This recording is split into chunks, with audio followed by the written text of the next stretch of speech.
Chapter 369. Xuanhuan turned around to block the woman's attack, then took out a black dagger and slashed at the woman's veil. Strangely, the woman suddenly turned into a wisp of smoke and disappeared. "Mistress, behind you," Xiao hurriedly reminded her. Xuanhuan's reaction was also very fast. She subconsciously spun around, the black dagger in her hand glowing with spiritual energy as it sliced through the air. With a clang, the dagger in Xuanhuan's hand vibrated slightly. The black-clad woman's attack had been blocked by Xuanhuan. The black-clad woman was forced back a few steps by Xuanhuan's attack. When she finally steadied herself, she held a black dagger in front of her in a defensive stance. "Who dares intrude on the Thunderbolt family's residence at night?" The woman's voice was unusually low and hoarse. If not for Xuanhuan's excellent hearing, she probably wouldn't have heard what she was saying. The woman's gaze immediately landed on the black dagger in Xuanhuan's hand, which Liemo had obtained after killing Thunderbolt Rock.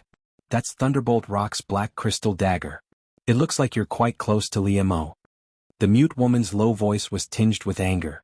The mute woman and Thunderbolt Rock had grown up together, and they often carried out missions together.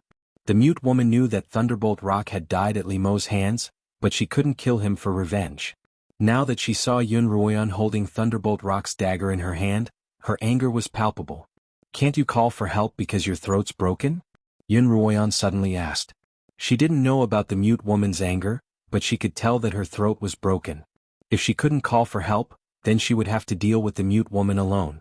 "Humph, I alone am more than enough to kill you." The mute woman's figure flickered and she disappeared once more. "I'm here on official business, not to play with you." Xuanhuan twirled the ring that the Count of Wind had given her, and she appeared soundlessly in the shadows of a corner. Ever since Xuanhuan had become a mid-9th rank blade master, she had always wanted to find someone to spar with. When she found out that a shadow-like woman had appeared by Liemo's side, for some reason, she felt an unprecedented thirst for battle. This, combined with her longing for Liemo, had led to this confrontation. However, the woman was too ghostly and refused to face Xuanhuan head-on. As a result, Xuanhuan wanted to get rid of her as quickly as possible. "Master, that woman has completely concealed her presence. I can't sense her location either," Xiao said. "Since you want to be a coward, I won't waste any more time with you," Xuanhuan said in a low voice. She turned around and prepared to jump down the stairs. Just then that familiar, dangerous aura appeared behind Xuanhuan once more. Xuanhuan was already prepared. She didn't move, but the dagger in her hand changed direction and stabbed behind her. However, it felt as if she were stabbing into thin air. Xuanhuan was prepared. She didn't move, but the dagger in her hand turned in a different direction, stabbing at Xuanhuan. Xuanhuan blocked with her dagger, repeatedly dodging the mute woman's attacks. She even managed to stab her several times, but the mute woman didn't seem to have a physical body. "You're dead meat. I can't kill the one in the house, but killing you will ease my hatred." The mute woman glared at Xuanhuan, her eyes filled with killing intent. Xuanhuan's lips curled up in a smile. "I don't want to play with you anymore." She then made a downward slashing motion with her hand. Xuanhuan's lips curled into a smile. "I don't want to play with you anymore." Then she made a slashing motion with her hand. Following Xuanhuan's movement, the mute woman felt a bone-piercing chill run from her head to her feet. Behind her, the ghostly black dagger sliced through her from head to toe, as if it were tofu. The mute woman's veil fell off, revealing a black, withered face as well as a pair of sunken, unrecognizable eyes. She opened her mouth and spat out a mouthful of black gas, dissolving into a wisp of black smoke. So it wasn't a human. No wonder it was so strange. Xuanhuan turned the ring on her finger once more, and the ghostly woman disappeared into it. "That's a specter cultivated by a human," Xiao said. "But it's still a bit lacking against a real specter." Just then the door slowly opened and Liemo's figure appeared. He had been standing behind the door the entire time, ready to save Xuanhuan if she were in any real danger. Fortunately, his Yener was incredibly powerful, and the small, ghostly woman wasn't Xuanhuan's match at all. You're getting more and more disobedient. What should I do with you?" Liemo's tone was reproachful and a little angry. He couldn't allow Xuanhuan's increasingly adventurous and impulsive personality to continue. Xuanhuan leapt into Liemo's embrace. "Liemo, I missed you. Didn't you miss me?" Her sweet, gentle words lingered in Liemo's ears, and the warmth and fragrance of a woman in his arms dissipated all of the anger in Liemo's heart. In the blink of an eye, It had been a month since the two of them had last met in the Western Hills. In the last 10 days, because of the existence of that ghostly woman, the two of them couldn't even communicate with each other. Naturally, the two of them were unable to understand each other and had a knot in their hearts. What should I do with you? Liemo sighed. He lifted Yun Ruoyan up with one arm and closed the door with the other. Ever since they entered, they had been entangled together. Yun Ruoyan's legs were wrapped around Limeau's waist, her hands in his long hair. Liemo hugged Yun Ruoyan tightly as if trying to melt her into his body. Their lips and teeth were filled with each other's scent. Limeau's kisses traveled from Yun Ruoyan's lips to her slender, fragrant neck. Liemo, can you let me stay by your side? Yun Ruoyan asked hoarsely. Don't chase me away. Thunderbolt Badian and Thunderflame are looking for you everywhere. Liemo lifted his head from Yun Ruoyan's neck. Are you trying to send a lamb to a tiger? Yun Ruoyan giggled. If I'm a lamb then you're a tiger. Shoo. Someone's coming. Liemo leaned over and covered Yun Ruoyan's laughter with his lips. Lord Liemo, a voice called out from outside the door. I sensed an unfamiliar aura just now, and the patriarch sent me over to take a look. It's fine, I'm already resting, Liemo replied. The warrior hadn't left, and his shadow was cast by the window, as if he were looking for something. Yun Ruoyan twisted her ring, and a ghostly figure suddenly appeared by the man's side. That person was startled at first, then he respectfully bowed to the black shadow and said, Lady Mute. Yun Ruoyan lowered her voice and mimicked the mute girls. It was just a petty thief and I've already sent him away. Tell the patriarch that I'm here and there won't be any problems. After sending the man away, Yun Ruoyan suddenly had an idea. If I kill the mute girl, Thunderflame will definitely be suspicious. I'll disguise myself as a mute girl to confuse him. Liemo frowned. He had personally experienced Thunderflame's temperamental and vicious nature, and he didn't want to put Yun Ruoyan in any danger. Isn't there a saying that goes, the most dangerous place is the safest? Thunderflame would never have guessed that the person he's wanted by the entire city would be hiding right under his nose. Yun Ruoyan lay on Limeau's body, her soft lips rubbing against Limeau's chiseled chin. That ticklish sensation spread from his chin to his entire body. Yun Ruoyan's coquettish voice rang out once more. That way I'll always be by your side. Don't you want that? That last sentence was like honey, wrapping itself around the softest part of Limeau's heart. I really don't know what to do with you. Liemo sighed softly as he wrapped his arms around Yun Ruoyan's petite, soft body, and turned her over, pinning her beneath him. The next day Yun Ruoyan took the mute girl's place and appeared by Limeau's side. Although the mute girl was Thunderflame's subordinate, she cultivated in the art of phantasm. Usually, even Thunderflame and Thunderflame had never seen her face. They would only summon her when they needed her to complete a task. She would also stay far away from them and never come into close contact with them. As a result, when Ruoyan was dressed in black, her entire body shrouded in a ghostly aura, Liemo couldn't tell if she was real or not. Even Liemo couldn't tell if she was real or not. Neither did Thunderflame nor Thunderflame suspect her identity in the slightest. Just like that, Yun Ruoyan remained by Limeau's side as the mute girl. A few days later, the Thunderflame's entourage entered the darkest reaches of the night. Yun Ruoyan's impression of this place was many times more lively than Pai City. It reminded her of the Yuelu villa she had visited before. Inns, restaurants, brothels and gambling dens were everywhere, and the people on the streets were all different. It was an interesting sight to behold. The entourage entered a rather luxurious inn, and the guest room that Liemo had prepared for them was quite spacious and luxurious. As soon as Yun Ruoyan entered the room with Liemo, she hurriedly removed the black cloth covering her face. At the same time she had the ghostly aura dissipate from her body. It's so suffocating. Yun Ruoyan stretched her body. Although she had spoken casually to Liemo, it was inevitable that she would be a little nervous under the watchful eyes of her enemy. After a few days she was exhausted. Liemo sat down on a soft couch and pulled Yun Ruoyan to sit on his knees. He massaged her shoulders gently. Bear with it for a few more days. Once the tournament is over, we'll leave the Thunderflame household. Yun Ruoyan planted a light kiss on Limeau's lips. To be able to feel his presence at all times, to be able to warm each other at all times, even if it was dangerous and exhausting. Someone's coming. Just then the two of them simultaneously sensed an aura approaching from afar. Then they heard voices coming from outside. Lord Liemo, it was one of Thunderflame's subordinates. What's the matter? Liemo asked. The patriarch wants you to go over. Chapter 370. Alright, I'll be right there. Is the mute girl here? The warrior asked again.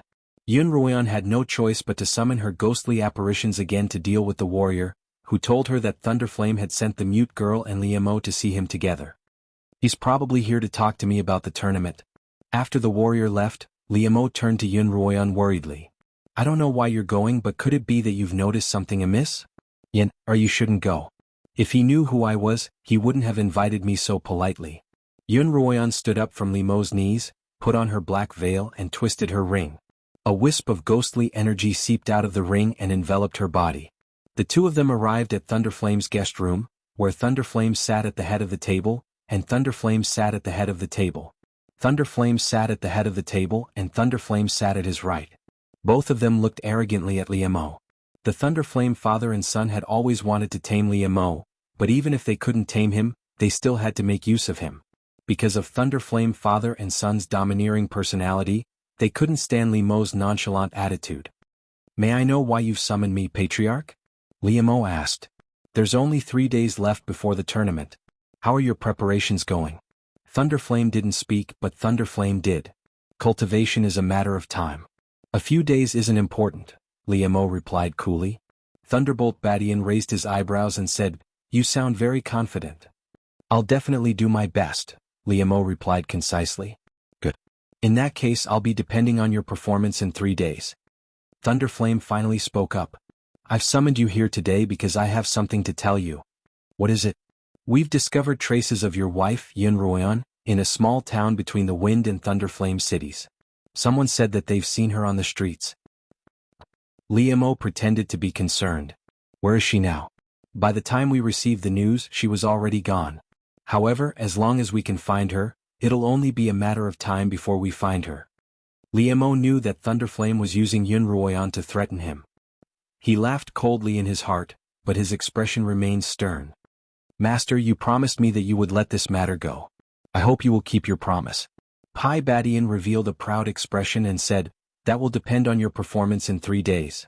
If you can take first place in the 7 cities, then your wife's offense will be forgiven.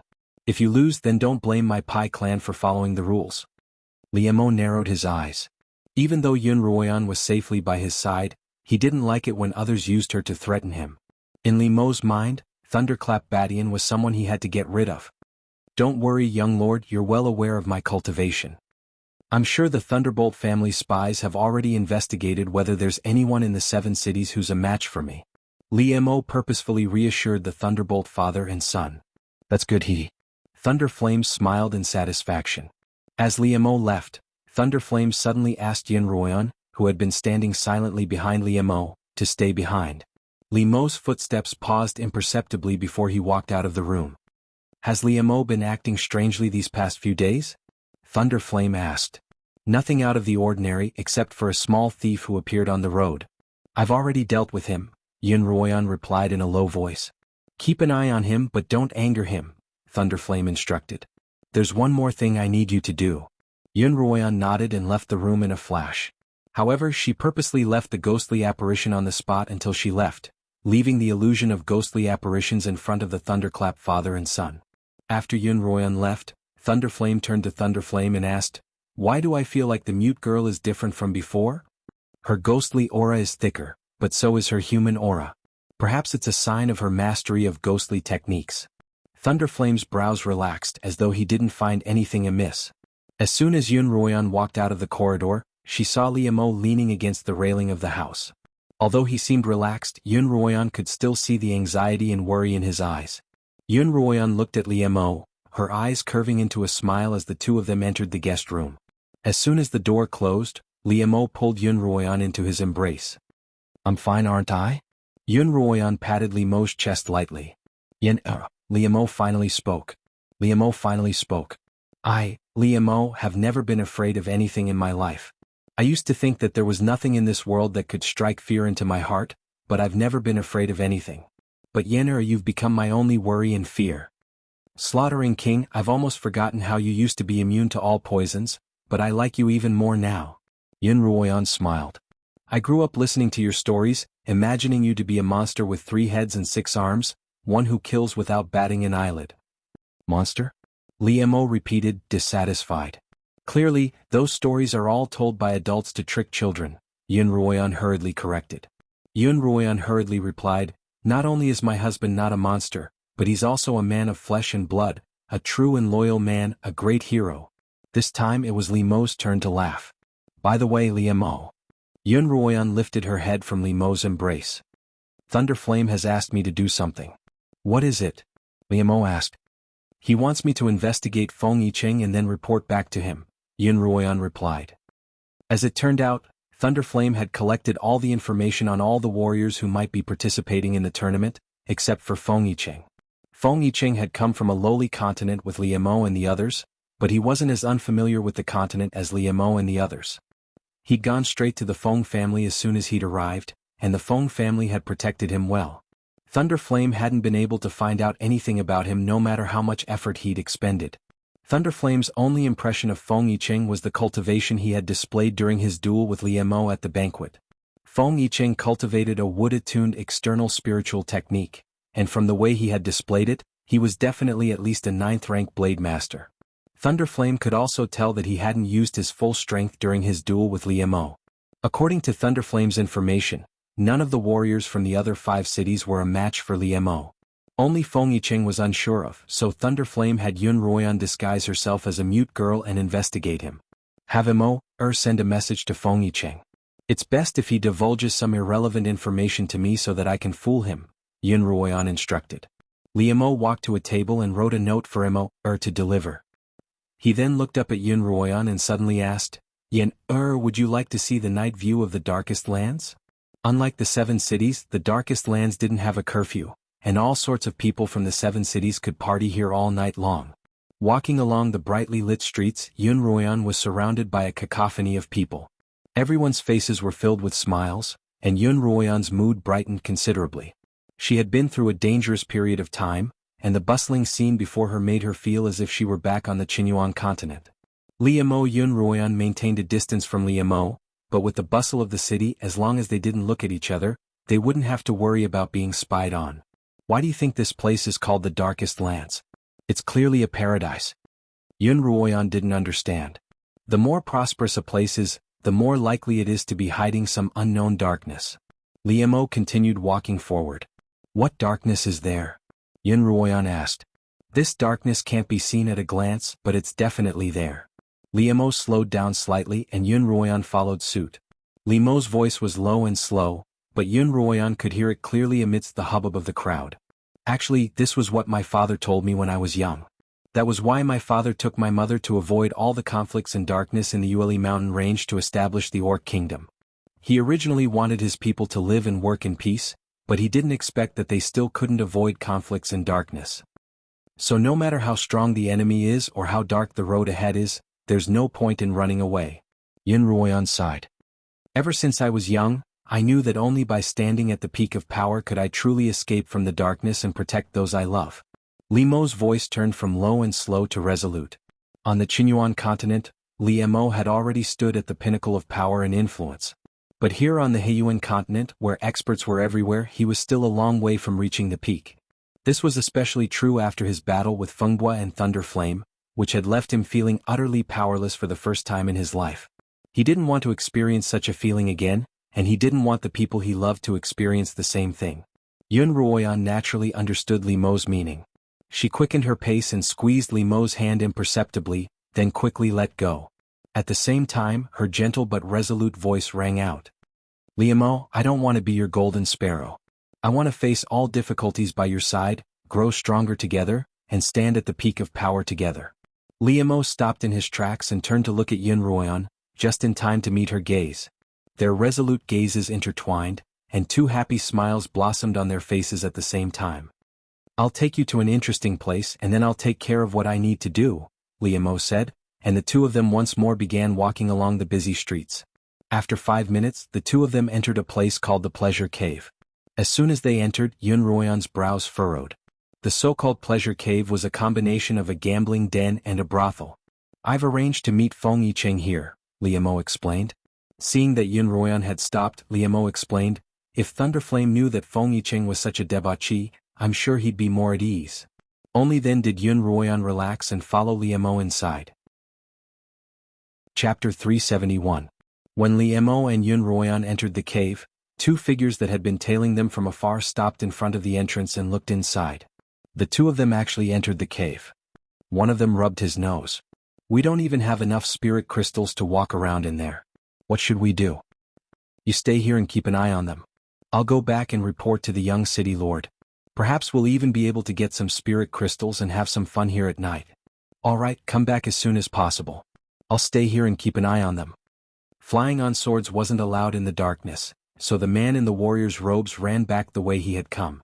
These two low-ranked warriors had been sent by Thunderbolt Badian to follow Liemo and Yun Ruoyan. Although Thunderbolt Flame didn't think that there was anything wrong with Yun Ruoyan's disguise as a mute girl, Thunderbolt Badian felt that something was amiss. As a result, he had casually sent two low-ranked warriors to follow them. "Young City Lord," the warrior reported to Thunderbolt Badian. "Lord Liemo and the mute girl have entered the cave together. Is there anything strange about them?" Thunderbolt Badian asked. "There's nothing strange about them walking along the streets, one in front of the other," the tall warrior replied. "But the two of them have entered the cave, and we don't have enough spirit crystals to enter, so we can only wait outside." Thunderbolt Badian glanced at the warrior, but he thought to himself, Liemo, who seems so stubborn, would actually wander around such a place? He suddenly became interested, so he stood up and said, "Lead the way. This young master hasn't been to this extreme dark land for a while. This must be your first time here, isn't it? Why do you look so unfamiliar?"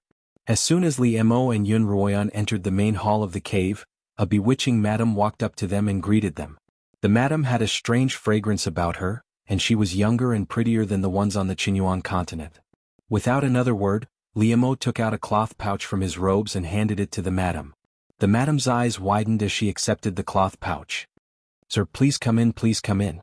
"Ah, this young lady, that's my friend," Liemo replied. "Oh." The madam beamed with joy and said, "It doesn't matter. In our Xiaoyao cave, as long as there are spirit crystals, anyone can have fun here.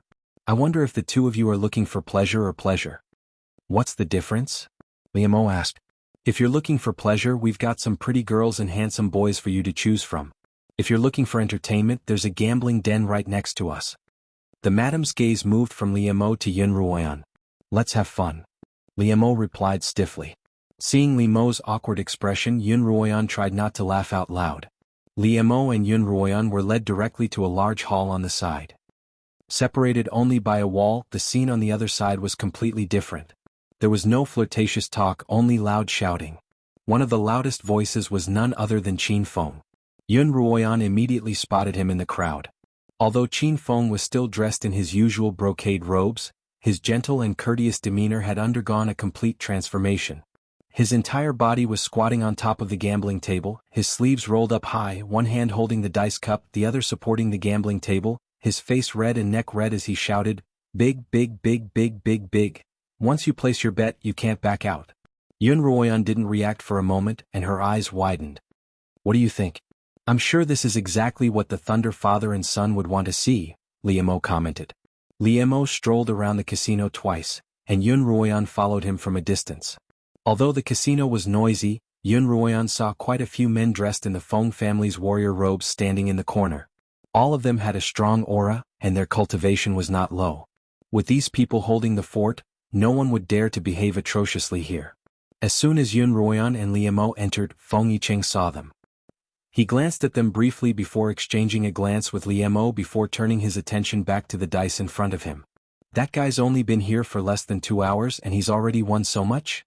Why isn't the head manager of the Feng family's gambling den coming out to greet him?"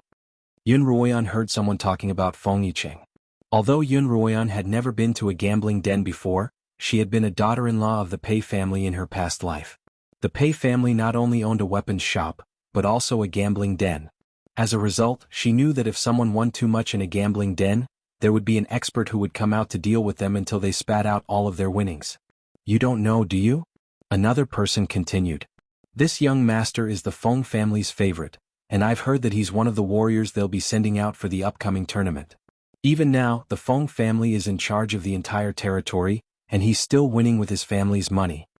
"Oh, so that's how it is." That person suddenly realized, I just didn't expect the Feng clan to have such a playboy. This time, Feng Yicheng's name is going to be famous among the warriors of the 7 cities, Yunruoyan thought. What an unusual way to make an entrance. Just one gambling session wasn't enough to achieve Feng Yicheng's goal. 2 hours later he returned to a nearby brothel. Liemo and Yunruoyan followed Feng Yicheng back to the brothel. By this time many of the gambling den's patrons had also entered the brothel, and the originally not too crowded brothel suddenly became crowded. Liemo found the brothel keeper and pulled out a bag of spirit crystals, then was led to a private room on the 2nd floor. The person sitting in the opposite room was none other than Feng Yicheng. At the moment, Feng Yicheng was sitting on a wooden armchair, one arm around a girl and laughing happily. Yunruoyan couldn't help but feel a little dazed by his appearance. She couldn't believe that the man in front of her was the same gentle and polite young master she knew. So a person can change their appearance completely? What an eye-opener, Yunruoyan murmured. No wonder the Feng family sent him to train and manage the troop. He's definitely up to the task. This Feng Yicheng truly isn't simple, Liemo agreed. The auction for the human slaves will now begin. Following a loud shout, the crowd quieted down. Liemo called out to Yunruoyan. Yunruoyan looked at him. You'll soon be able to see the darkness of the land for yourself, Liemo replied coolly. Yunruoyan's gaze followed the crowd downstairs. Cage carts were being pushed out from the back of the hall, each covered with a black silk cloth that obscured their view. A total of 5 caged carts were lined up in the middle of the hall. There are both men and women in today's auction. A young man with a pale face and a shrill voice stood by one of the caged carts. Dear guests, please take a good look. If you've taken a liking to them, don't be stingy with your spirit crystals. These slaves can be used as humans or as livestock, and they're definitely a bargain. The young man spoke with spiritual energy, and his shrill voice reverberated throughout the hall, causing Yunruoyan's hair to stand on end. The man held a long pole in his hand, and as soon as he spoke, he lifted the black curtains of the first cage. The crowd saw 3 women dressed in beastkin sitting inside. Perhaps because they hadn't seen light for a long time, when the curtains were lifted, the 3 of them couldn't help but cover their eyes with their hands.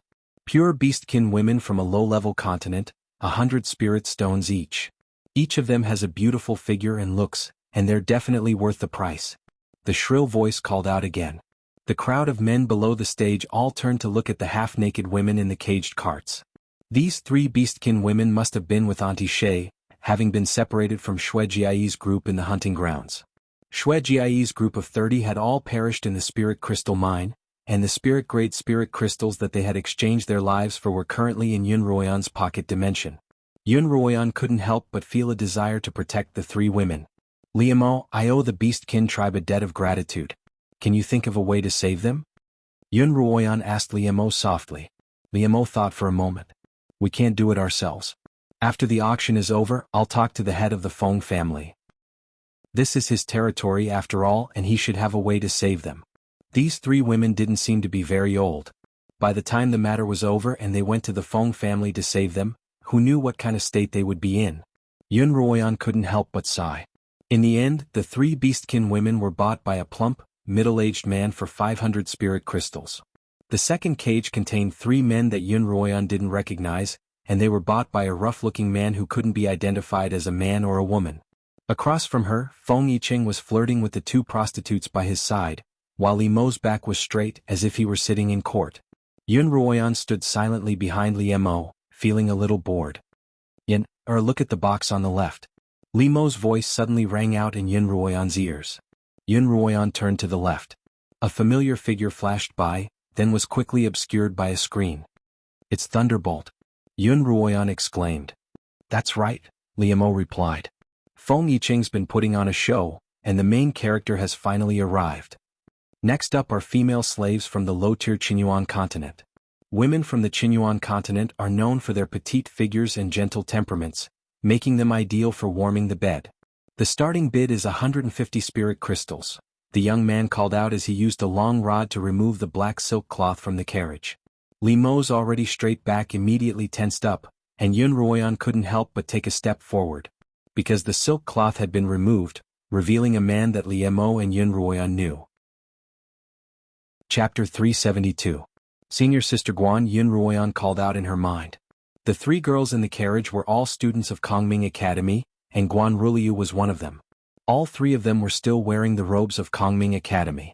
The robes were made of a special material that was resistant to damage, but they were so dirty that they had lost their original color. 3 girls from the Xuanhuan continent. The starting price is 150 stones per girl. Everyone hurry up and make your bids. I'll pay 600 spirit stones for 3, a burly man roared. 800 spirit crystals. Another person followed up with a price. When the price rose to 1,500 spirit crystals, it finally stopped. Liamo. Yunruoyan cried out anxiously. Senior Sister Guan, we have to save her. 2,000 spirit crystals. At this time, Feng Yiqing finally opened his mouth and made the first high bid of the night. 2,000 spirit crystals. A young master has offered a high price of 2,000 spirit crystals. The young man was so excited that his pale face turned slightly red. Yunruoyan finally relaxed. If she was bought by Feng Yiqing, she would be saved. Are there any other bids? Since no one else is willing to make a bid, 2,500 spirit crystals. At this time, a man's deep voice suddenly sounded. Yunruoyan froze. The person who had made the bid was none other than Liamo. However, Yunruoyan quickly regained her composure. The real show for Thunderclap Heavenly was about to begin. 3,000 spirit crystals. Feng Yiqing stood up from his seat. 3,500, Liamo replied without so much as a twitch of his eyebrows. 3,500, it's already 3,500. The young man was so excited that he couldn't even speak clearly. 4,000, Feng Yiqing continued. 4,500 spirit crystals, Liamo continued to bid. What do you mean, young Master Li? Feng Yiqing was the first to speak up. I saw these 3 girls first. Haven't you heard that a gentleman doesn't steal another's love? Sir Feng, I'm sorry. These 3 women are from the Qingyuan continent, and I'm also from the Qingyuan continent. Coincidentally, I'm acquainted with these 3 women, so I must save them no matter what. Please, Sir Feng, fulfill my wish. Young Master Li, I, Feng, have never known what it means to help others achieve their goals. These 3 girls from the Qingyuan continent are mine. Let's see who has more spirit crystals. Feng Yiqing's face had the standard arrogant smile of a hedonistic young master. Who is that young noble Li? He actually dares to challenge young noble Feng? Doesn't he know that the extreme darkness is the Feng clan's territory? I'm sure you don't know. Competing with the Feng clan in the Feng clan's territory is simply slapping your own face. That's hard to say. Do you know who that young Master Li is? A man dressed as a warrior said. I don't know. Do you know? I've seen him at the Thunderbolt clan's banquet. He used to be a slave of the Thunderbolt clan, and he defeated the warriors of 6 cities by himself. His cultivation is quite impressive, and even that young noble Feng lost to him. Since he's here now, he must be representing the Thunderbolt clan in the tournament, the warrior said. So he's from the Thunderbolt clan. No wonder he dares to challenge the Feng clan. These are the only 2 clans on the entire Dark Abyss continent who would dare to fight each other. I didn't think they'd start fighting before the tournament even started. Looks like there's going to be a good show tonight, a busybody said excitedly. Don't think you can be arrogant just because you're in the Feng clan's territory. The Thunderbolt clan is the true ruler of the Dark Abyss continent. Liamo's face was filled with anger. The true ruler of the Dark Abyss continent? What a joke. Feng Yiqing laughed disdainfully. That was 3 years ago. Everyone on the Dark Abyss continent doesn't know that the ruler of the Darkest Lands is the ruler of the world. Once the Darkest Lands fall into our hands, the Thunderbolt clan won't be able to lay a finger on it. Their position as the ruler of the Dark Abyss continent will gradually become nothing more than a pipe dream.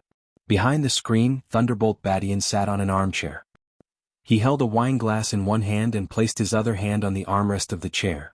With a cracking sound, the wine glass was crushed, and the armrest of the chair also made a rattling sound. Young City Lord. A warrior beside Thunderbolt Badian spoke up. Should we go teach that arrogant brat a lesson? Thunderbolt Badian waved a hand and adjusted his posture, suppressing the anger in his heart. There's no rush. Let's wait and see. You're speaking too soon. You lost to me at the Thunderbolt clan's banquet, Liamo said unhurriedly. Feng Yiqing's face reddened at Liamo's words. I didn't rest well that day and the match with you was a sudden one. I wasn't prepared and lost to you. In that case, are you ready for today? Liamo asked, the challenge in his tone obvious. What, do you want to fight here? Feng Yiqing retorted. Don't forget where you are. This is the Feng family's territory. How can a slave from the Thunderbolt clan come here and cause trouble? Young masters, young masters. The young man downstairs hurriedly advised. Our little shop can't withstand the anger of the two young masters.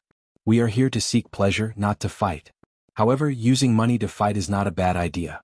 On the martial arts stage we compete in martial arts, but in this auction we compete in wealth. Why don't the two of you represent the Feng clan and the Thunderbolt clan? Today, whoever wins the 3 girls with the highest bid will represent which clan wins in terms of wealth. What do you think? Good, this is a good idea. We don't need to use weapons and we can decide who's better. The tournament is in 3 days, so let's use our wealth as a warm-up and watch the show in advance. The crowd below the stage jeered. Most of them had come for the tournament in 7 days. The Feng and Thunderbolt clans were supposed to be the highlight of the event, and being able to watch the 2 clans fight in advance was bound to excite the spectators. So, Feng Yicheng challenged. Do you dare? Li Mo's expression was awkward and he didn't respond. Oh, the Thunderbolt clan hasn't had any income from the Zenith Darkness for the past few years. Have they run out of money? Feng Yicheng laughed. If that's the case, young Master Li, don't force yourself. I'll gladly accept these 3 girls. But don't boast about the Thunderbolt clan being the dominant clan in the future. Behind the screen, Thunderbolt Baishan's mouth twitched. The Thunderbolt clan's position as the dominant clan was more important to the Thunderbolt clan than anything else. For the sake of this position, the Thunderbolt clan had done everything they could. How could they tolerate someone tarnishing their clan's reputation in front of so many people? Thunderbolt Badian beckoned for a warrior beside him to come over. Thunderbolt Badian whispered something into his ear, and the warrior nodded and walked out of the booth. Li Mo's gaze casually swept across Thunderbolt Baishan's booth. When he saw that one of the figures behind the screen was missing, his lips curved in an almost imperceptible smile. However, his tone was slightly discouraged.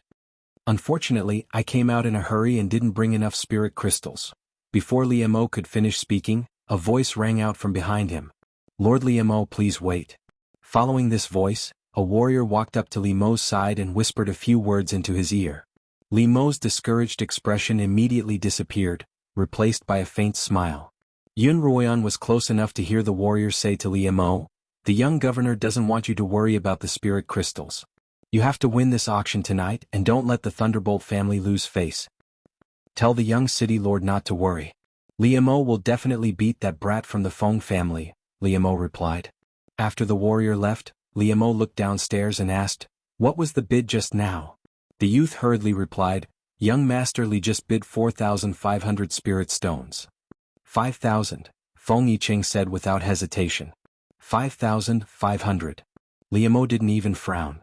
After all, they weren't the ones who were going to lose face. 6,000. 6,500. Every time the two of them made a bid, the crowd below let out a collective sigh of relief.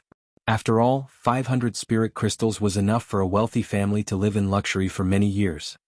When the bid reached 8,000 spirit crystals, even Thunderbolt Baishan's expression changed. Young city lord. The warrior by Thunderbolt Baishan's side couldn't remain calm either. 8,000 spirit crystals is the amount that our Thunderbolt clan's entire mine can produce in a month. Thunderbolt Badian waved his hand, weighing whether the Thunderbolt clan's reputation was more important or the Thunderbolt clan's reputation. When the bid reached 10,000 spirit crystals, the warrior wiped the sweat from his forehead. Both Lord Li Mo and that Feng brat seemed to be in a frenzy. There's no point in continuing like this, and there's no point in bickering with a drunken brat. Thunderbolt Badian took a sip of his wine and was about to order Li Mo to stop. Just then Feng Yicheng spoke up. Since young Master Li is so insistent, then I'll grant these 3 girls your wish. Cough cough cough. The mouthful of wine that Thunderbolt Badian had just drunk got stuck in his throat, causing him to cough. In that case, on behalf of the Thunderbolt clan, Li Mo will concede. Li Mo's spiritual-powered voice reverberated throughout the hall. The Thunderbolt clan sure is generous. That's right, spending 10,000 spirit crystals to buy 3 slave girls from a low-level continent. How extravagant. What do you know? This is a battle of wealth. Whether it's wealth or martial strength, the Thunderbolt clan has always been the overlord of the Dark Abyss continent. It was only 3 years ago that Count of the Feng clan appeared out of nowhere and defeated the Thunderbolt clan to take over the administration of the Darkest Lands. But the Thunderbolt clan is a long-time hegemon, so they naturally won't let it go so easily. They've won today's battle of wealth, and they're sure to win again in 3 days. Thunderbolt Baishan's anger finally dissipated as he listened to the chatter outside. 10,000 spirit crystals for the Thunderbolt clan didn't seem like too much of a loss after all. Feng Yicheng and Liu Mo glanced at each other, then gulped down the contents of the wine gourd beside them. Then he collapsed in his armchair, the two warriors behind him carrying him down the stairs. Chapter 373. The caged carriage was sent directly to the inn where the Li family had been staying. Looking at the three women in the cages that the Li family had spent 10,000 spirit crystals on, Pai Badian felt a complex mix of emotions. He felt as though he had suffered a huge loss, but he also felt as though he had no choice. These three women were like three flies stuck in his throat, unable to be swallowed or spat out. Thank you, young city lord, for your help. I was able to save my three companions.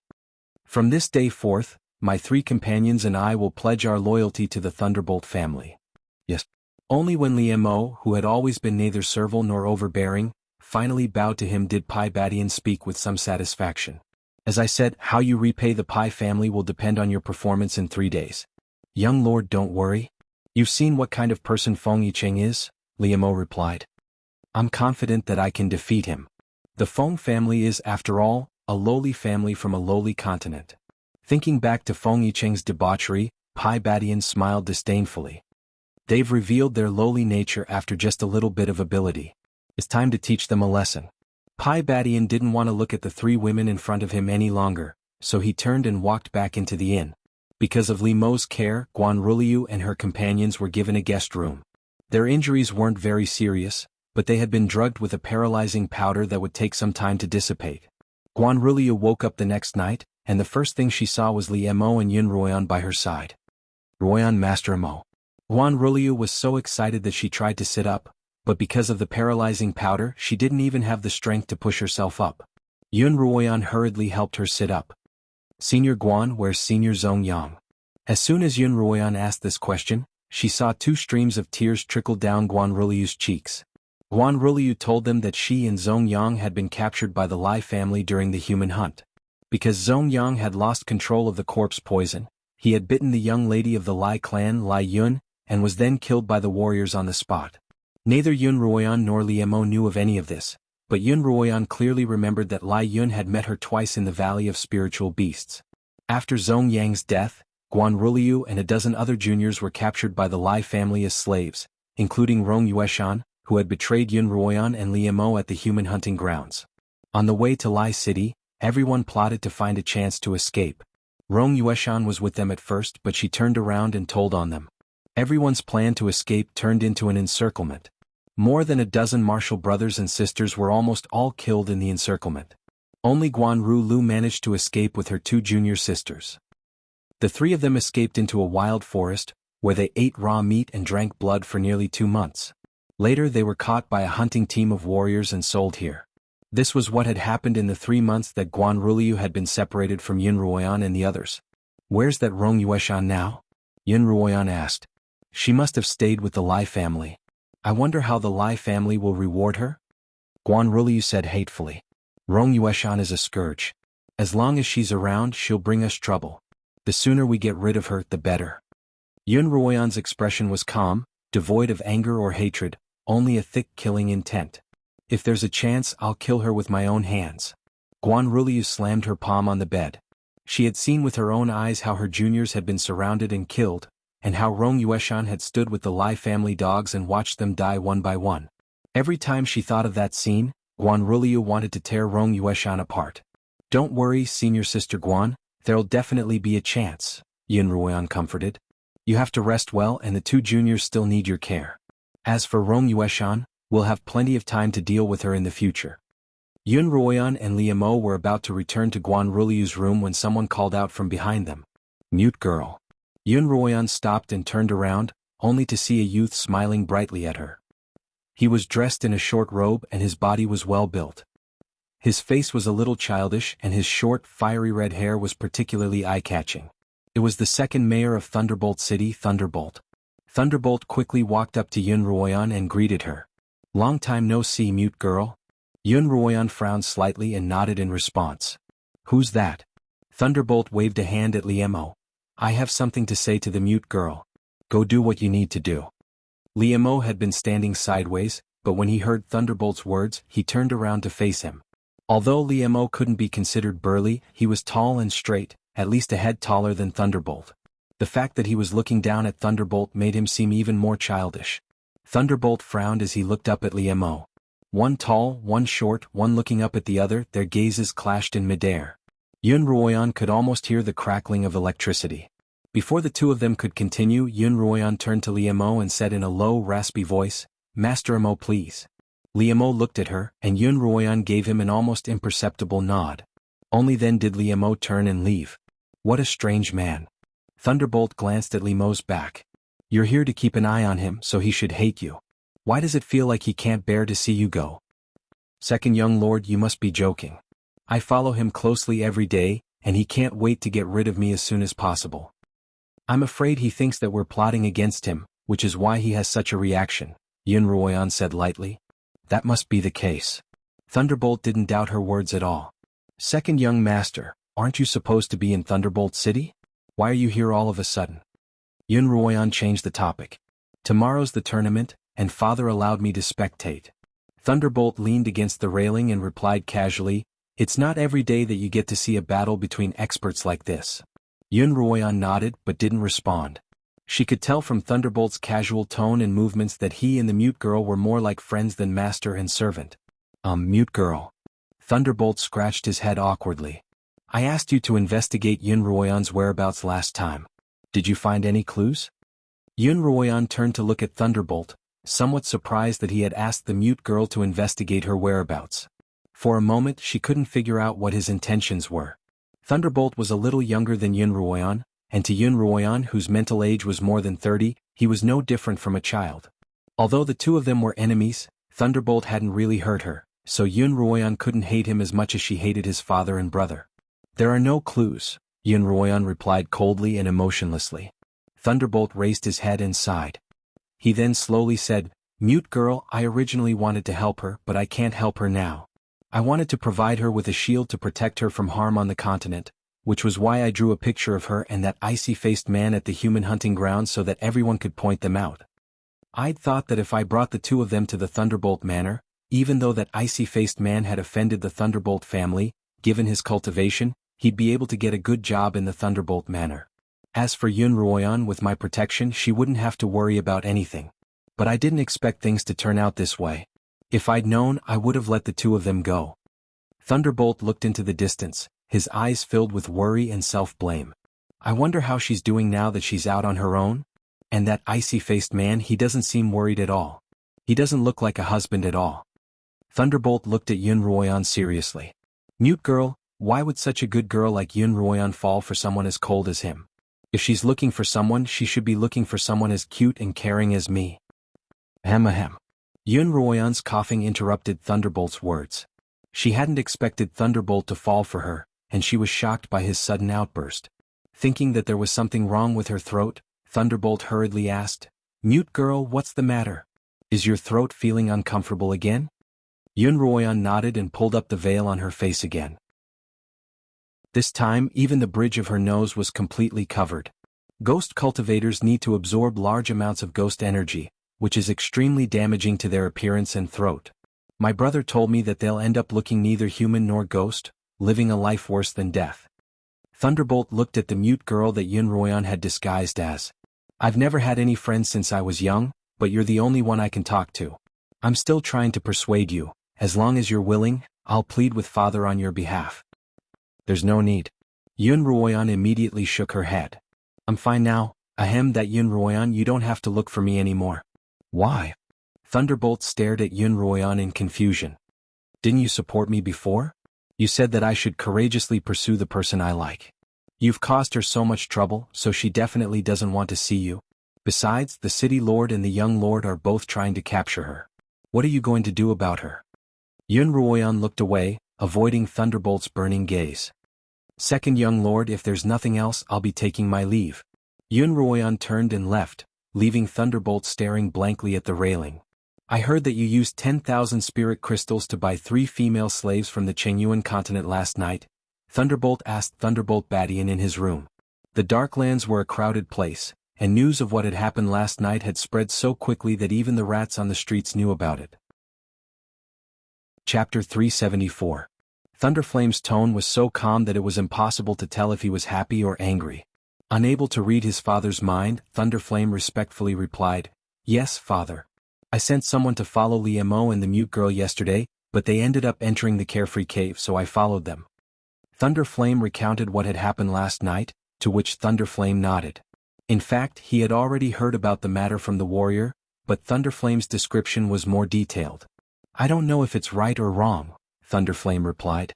"I feel like I'm making a loss. Those 3 girls aren't worth 10,000 spirit crystals, so it's understandable that you don't think so," Li Ba replied.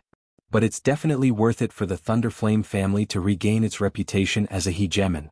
With his father's approval, Pai Badian finally relaxed. Not only has this 10,000 spirit crystals protected the Pai family's reputation, but Liemo has also developed a sense of gratitude toward us. I'm much more at ease with him now. The next day, the day of the 7-city tournament arrived. Xuanhuan and Liemo followed the Thunderflame family's carriages to the arena that had been specially constructed for the tournament. The arena was quite grand, and the stone gate to the arena was at least 50 to 60 feet tall. On it was carved a powerful martial character for Martial.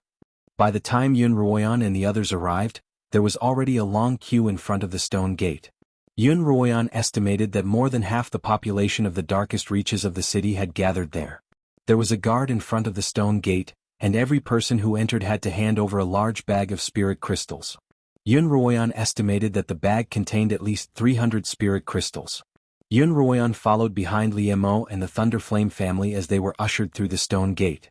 "The head of the Thunderflame family has arrived," a loud and clear voice called out as they entered. After passing through the stone gate and climbing a dozen or so steps, Xuanhuan saw a plaza large enough to hold 1,000 people. In the center of the plaza was a circular arena about 30 feet in diameter, and around it were rows of seats for spectators. "This way, please." The guide led them to an independent seat that was closer to the stage. There were a total of 7 independent seats like this, and they were distributed around the arena. By the time Xuanhuan, Liemo, and the others entered, 5 of the 7 seats had already been filled. The Thunderbolt family was the 6th to arrive, and the last seat was reserved for the Feng family, the overseer of the darkness. Thunderflame sat in the main seat in the middle, while Thundersun and Thunderbation sat on either side of Thunderflame. Liemo sat beside Thundersun and Xuanhuan stood behind him. At this time the audience seats were also full of people, and the entire martial arts arena was abnormally noisy and lively. "What arrogance! They want everyone to wait for their family?" Thunderflame said in a mocking tone as he looked at the empty main seat. "Father, there is no need to be angry. After today the extreme dark ground will return to our hands. The Feng clan will no longer have the qualifications to be arrogant." Pai Badian said. Ice cube face. Xuanhuan glanced at Thundersun as he spoke to Liemo. "Don't die on the arena, or Xuanhuan's going to blame it on me." Liemo glanced at him coldly but didn't reply. "The head of the Feng family has arrived," a voice announced, and everyone's gaze turned toward the entrance of the arena. Feng Yinyang walked in with the Feng family's entourage. The Feng family members were all dressed in luxurious embroidered robes, and they stood out in contrast to the other warriors in the arena. Feng Yinyang had a smile on his face and he looked like a wealthy merchant. Feng Bo and Feng Yicheng accompanied him as they walked toward the Feng family's main seat. "Those Feng family members are so boring." "That Feng Yicheng isn't too bad," a youth's voice came from the Lai family's seat not far from Xuanhuan's. Xuanhuan tilted her head to the side and saw a youth dressed in a purple robe with a somewhat sinister air about him. "Lai Sin, what do you mean?" Thundersun turned toward the youth as well.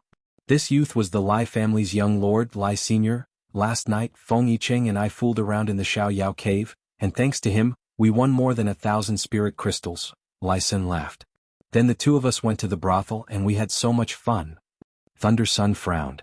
"Your sister's still on the brink of death, and you're still in the mood to fool around in the Xiaoyao cave? My poor sister's probably hopeless." Lai Sin sighed, but there wasn't a trace of sadness in his voice. "After being bitten by that monster, she's become a monster as well.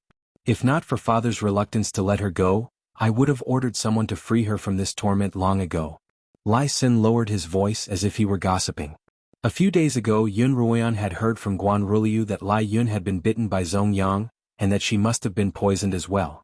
Most people who were poisoned wouldn't live more than a few hours, but Lai Yun had managed to survive for more than 2 months. What Xuanhuan didn't know was that, in order to save Lai Yun's life, The Lai family had brought out all sorts of antidotes and treasures, and the head of the Lai family, Lai Fenglan, had expended so much of his energy that he was absent from the tournament. Time's up. Warriors of the 7 cities, prepare yourselves. The tournament is about to begin. A chorus of spiritual energy reverberated throughout the entire plaza, and the already noisy plaza became even more boisterous. I'm betting on the Thunder Sun family to win. I saw him defeat the slaves of 6 families with my own eyes, someone in the audience declared. It turned out that many casinos outside the arena had set up bets for the past few days. Almost all the spectators in the stands had participated in the bets. You said so yourself that he won against the slaves of the 7 cities. Where is this? This is the 7 cities tournament, and all the participants are the best of the best, someone else protested. I'm betting on the Feng family to win. The head of the Feng family has always been astute, and he can't be wrong about who he chooses. Brother, you really don't know what's going on. Someone else immediately added, this time the head of the Feng family really made a mistake. Last night I even saw that white-robed youth from the Feng family in the Carefree Cave. He spent the entire night in there and his body must have been drained dry. How could he possibly have the energy to compete? This person's mocking words caused the crowd to roar with laughter. How can you guarantee that the Feng or Thunder Sun family will win? Someone else asked. I see that the other 5 families have very high cultivations as well. Perhaps the wheel of fortune has turned and the Feng family has gone to the other families. Warriors of the 7 cities participating in the tournament, please step forward. A middle-aged man in a black samurai robe stood on the stage and spoke with spiritual energy. The old man's aura was at its peak, and his voice was abnormally loud and clear, instantly suppressing the chatter of the crowd. Xuanhuan couldn't tell how high his cultivation was, but from his aura alone, she could tell that he had broken through to the realm of a sword saint.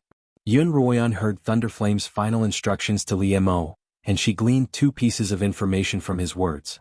One was that the opponents would be decided by drawing lots. Li Mo would be facing the Wu family would be facing the Zheng family would be facing the Hua family would be facing the Qin family would be facing the Lai family would be facing the Feng family, and the Feng family would be facing Li Mo. Although Thunderflame had said that the opponents would be decided by drawing lots, the fact that he had revealed the results before drawing lots showed that he had made preparations in advance. The other piece of information was that the Feng family had also tampered with the results. It could be said that the Feng family and the Thunder Sun family had worked together to come up with a list that would benefit both families. Thunderflame then explained the situation of the warriors from the other families to Li Mo, who stood up and prepared to take the stage. At the same time that Li Mo stood up, an alluring woman from the Lai family stood up as well. Xuanhuan saw her throw a flirtatious glance in Li Mo's direction before walking toward the stage. Li Mo waited until the woman was far away before stepping forward. Li Mo. Thunderflame suddenly called out to Li Mo, that woman from the Lai family is called Lai Jiao, and she's extremely adept at the art of seduction. You'd better be careful. Li Mo didn't even look back as he walked toward the center of the stage, completely ignoring Thunderflame's words. This person is boring. Thunderflame was dissatisfied with Li Mo's coldness. He turned to Xuanhuan. Mute girl, tell me, why would the girl I like be his wife? Ahem. Xuanhuan rolled her eyes and coughed. It's about to begin, second young master. Why don't you focus on the match? Feng Yiqing also walked onto the stage. He was dressed in a white robe that made him look even more handsome and heroic. As soon as Lai Jiao stepped onto the stage, she kept throwing flirtatious glances at Feng Yiqing. In fact, as the 7 warriors walked toward the stage, Lai Jiao had been throwing flirtatious glances at the other 7. Of the 6, only Li Mo remained as cold as ice, treating her as if she were air. Everyone else was slightly moved, especially Feng Yiqing, who kept glancing at Lai Jiao with a smile on his jade-white face. He looked like a rich man who had been bewitched by her beauty. She's beautiful on the outside but rotten on the inside, Thunderflame remarked coldly. Brother Lai, what do you know? Lai Xin continued. Last night I sent Jiao to accompany young Master Feng, but young Master Feng said that he'd wait until after today's match, in case he couldn't bring himself to do it again. It's clear that young Master Feng's quite the flirtatious man. Thunderclap's son sneered and was just about to retort when Thunderclap Badian interrupted him. Thunderflame, focus on the match. Don't waste your breath on irrelevant people. Lai Xin was a famous playboy of the 7 cities. Although he wasn't skilled in the ways of entertainment, he was a top-notch fighter. Thunderflame looked down on such useless playboys, and he usually forbade Thunderflame from playing with Lai Sr. Chapter 375. Even the head of the Lai family, Lai Fenglan, was extremely disappointed in his son, so he had placed all his efforts on his daughter, Lai Yun. But now that Lai Yun was in trouble, he had no choice but to send Lai Sen to represent the Lai family at this important event. What's so great about that? I don't even care about the Pai family. Lai Sen glanced at Pai Badian with dissatisfaction. When the 7 warriors stepped onto the stage, their surnames were pasted on their backs. Li Mo's was pasted with the word Pai, Feng Yicheng's, and so on. As usual, the 7 warriors will choose their opponents by drawing lots, the middle-aged referee announced. There was a black metal box at the edge of the stage, and the 7 warriors stepped forward one by one to draw lots. Li Mo didn't know how the Pai and Feng families worked, but when he unfolded the lot in his hand, he confirmed that it was indeed the Wu family. He glanced at the warrior with the word Wu pasted on his back, a burly man as tall as a mountain. Then Li Mo and Feng Yicheng exchanged a tacit look. The middle-aged referee explained the rules of the tournament to the crowd. This tournament wasn't a one-on-one tournament, which meant that 7 people would fight at the same time. In the end, whoever managed to defeat their opponent without being knocked down would be the winner. This was also the most interesting part of the tournament. The 7 experts knew their targets, but they didn't know whose targets they were. Each of them had to defend against the attacks of the other 6 at the same time. Not only did such a battle require a high cultivation, but it also required rich combat experience and strong mental fortitude. Of course, if one's cultivation was so high that they could take on 6 people at once, it would be a different story. This was also why the tournament stage was so large. If 7 experts were fighting at the same time, it wouldn't be able to hold up the stage if it wasn't large enough. Each of you has found your opponent, the referee announced. Said the referee. Following the referee's words, their gazes shifted back and forth, waiting for the referee's command. Then they would launch their attacks at their opponents. The most interesting part of the tournament is that everyone knows who they're up against, but no one knows who's coming after them, Pai Badian explained to Pai Yang. In the previous tournament he'd been one of the participants on the stage, and in the end, he'd been defeated by Fengbua. Yun Ruoyan stared unblinkingly at the stage. Everyone on the stage had concealed their auras, so as not to reveal their true cultivation. Although she knew that Li Mo's cultivation was the highest among the 7 of them, Yun Ruoyan couldn't help but feel nervous. Although the others' cultivation wasn't as high as Li Mo's, they were still quite high. Lai Jiaoer's bewitchment technique revealed that she was at least at the peak of 9th rank. Apart from Feng Yicheng, the other 5 were no weaker than Lai Jiaoer, and if they joined forces they would be more than enough to deal with Li Mo and Feng Yicheng. However, Li Mo had his own plans. The person he wanted to deal with was the Wu family's warrior, and the person who wanted to deal with him was Feng Yicheng. Feng Yicheng naturally didn't need to waste his energy. His main target was the Wu family's warrior. Li Mo learned from Thunderbolt that the Wu family's warriors cultivated metal elemental techniques, while the Wu family's opponent, the Zheng family, cultivated earth elemental techniques. Both families cultivated offensive techniques, so Li Mo decided to let the 2 families fight to the death until both sides suffered heavy losses, then he would be the aureole behind them. Let the duel begin. As the judge announced the start of the duel, the audience quieted down and turned their attention to the dueling ring. The Wu family warrior was the first to move. With a flip of his hand, he retrieved a large golden blade and slashed at the Zheng warrior. The Zheng clan's warrior used a pair of black and gold sabers. His reaction was abnormally fast. He slashed at the Wu clan's golden saber and blocked the attack. At the same time he threw the other black scarf saber at his opponent, the Hua clan. As the black gold blade flew out, it left a trail of dust in its wake. Before the blade reached its opponent, the dust had already blinded his opponent. The Hua family's warrior was a skinny young man. He condensed an ice shield to block the wind and dust that swept towards him. However, the black gold blade that followed immediately smashed the ice shield into powder in front of him. The Hua family's young warrior hastily rolled on the ground. Only then did he manage to avoid the fatal blow of the black gold knife. He hastily stood up from the ground. He happened to see that the Qin family's warrior and the Lai family's enchanting female warrior were fighting about 20 feet away from him. The young warrior of the Hua family clawed at the air, and a long ice spear appeared in his hand. Then he raised the spear high and hurled it towards the warrior of the Qin family who was fighting. The Qin warrior was fighting fiercely with the enchanting female warrior when he suddenly felt a gust of cold wind behind him. When he turned around he knew something was wrong and hurriedly tried to dodge. However, the enchanting female warrior of the Lai clan wrapped the long whip in her hand around the upper body of the Qin clan warrior. The Qin clan warrior's figure only paused for a moment before the ice spear mercilessly stabbed into the chest of the Qin clan warrior. "Thanks, big brother." The enchanting female warrior winked at the Hua warrior. The Hua warrior happened to be looking at the female warrior as well.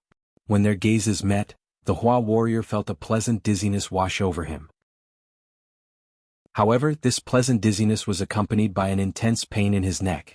It turned out that in that short moment of dizziness, the Zheng clan's warrior had unknowingly appeared behind him, and without saying a word, he had slit his neck with a blade. Bright red blood sprayed onto the stage, eliciting screams from the thousands of spectators. Most cultivators on the Heiyuan continent were 8th rank blade masters, and 9th rank and above were considered above average. Today the 7 warriors on the stage were all at the peak of the Sword Saint realm. In the eyes of commoners they were rare experts, and the blood of experts was even rarer. The blood of 2 peak swordsmen was enough to make nearly 1,000 ordinary cultivators scream in excitement. The Hua and Qin warriors were drenched in blood. There were only 5 warriors left on the stage, and the Zhang and Wu warriors were still locked in battle. Liemo remained on the sidelines as if he had no intention of making a move. Meanwhile, Feng Yicheng and Wu Jiao were finally facing each other. Father Wu Jiao's target is Feng Yicheng and Liemo is Feng Yicheng's target. If Liemo and Wu Jiao join forces, Feng Yicheng is dead for sure, Thunderclap said anxiously. But it doesn't seem to me that Liemo has any intention of joining forces with us. Perhaps he doesn't want to team up with Wu Jiao. As long as the other families don't gang up on Liemo, he'll have a good chance of winning. Thunderbolt's eyes gleamed as he stared intently at Liemo. As soon as Thunderclap finished speaking, Liemo, who had been watching from the sidelines, finally made his move. It turned out that the Zheng clan's warrior was ultimately unable to defeat the Wu clan's large man. He was sent flying by an iron fist and flew more than 10 meters away. With a thump, he landed on the ground. Although he didn't die, he was still severely injured. It was impossible for him to continue fighting. Another of the 5 warriors was gone. The Wu warrior saw that Feng Yicheng and Lai Jiao were standing together. Although they hadn't made a move yet, Lai Jiao's seductive gaze had reached its peak. Feng Yicheng also stared motionlessly at Lai Jiao. Those who didn't understand would think that the two of them were looking at each other affectionately, but those who understood knew that the two of them were currently engaged in a battle of life and death in terms of spirit force. Compared to Lai Jiao, the burly man from the Wu family still chose to fight Liemo. A golden saber slashed toward Liemo's face. Based on the domineering spiritual energy emanating from the saber, Liemo estimated that this person's cultivation was between level 1 and 2 peak blade masters, not too far off from Liemo's level. Although Liemo appeared to be relaxed, he was well aware of his surroundings. In the face of the domineering and sharp slashes, Liemo didn't hesitate to take appropriate measures. A green sword aura suddenly appeared in Liemo's hand, and with a loud clang, the Wu man's golden saber collided with Liemo's sword. In a split second, the golden and green light clashed so brightly that everyone on and off the stage couldn't open their eyes from the blinding light. In this blinding light, Lai Jiao and Feng Yicheng's battle of spiritual energy entered its most intense phase. Lai Jiao's bewitchment technique was capable of inducing hallucinations in one's opponents, and those whose cultivation was lower than hers would fall under her control. Feng Yicheng's cultivation wasn't much higher than Lai Jiao's, so all he could do was keep himself awake. At that moment, however, the blinding light emanating from Liemo and the Wu warrior caused Lai Jiao's eyes to close, and the bewitchment technique was abruptly interrupted. Feng Yicheng seized this opportunity to take out a short sword and place it against Lai Jiao's neck. Lai Jiao felt a chill on her neck. She thought she was doomed, but Feng Yicheng whispered in her ear, "I'm sorry." Lai Jiao felt a sharp pain in her abdomen, and her body flew into the air. Feng Yicheng had sent her flying with a kick. With a thump, Lai Jiao's body landed outside the arena, and the judge declared her disqualification.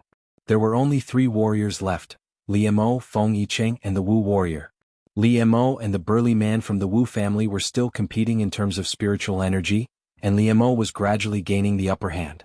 The crowd couldn't see what was happening through the blinding light, but they could sense that the green sword light was gradually suppressing the golden sword light. Just as Liemo's green sword light was about to completely devour the golden sword light, both sword lights suddenly dimmed.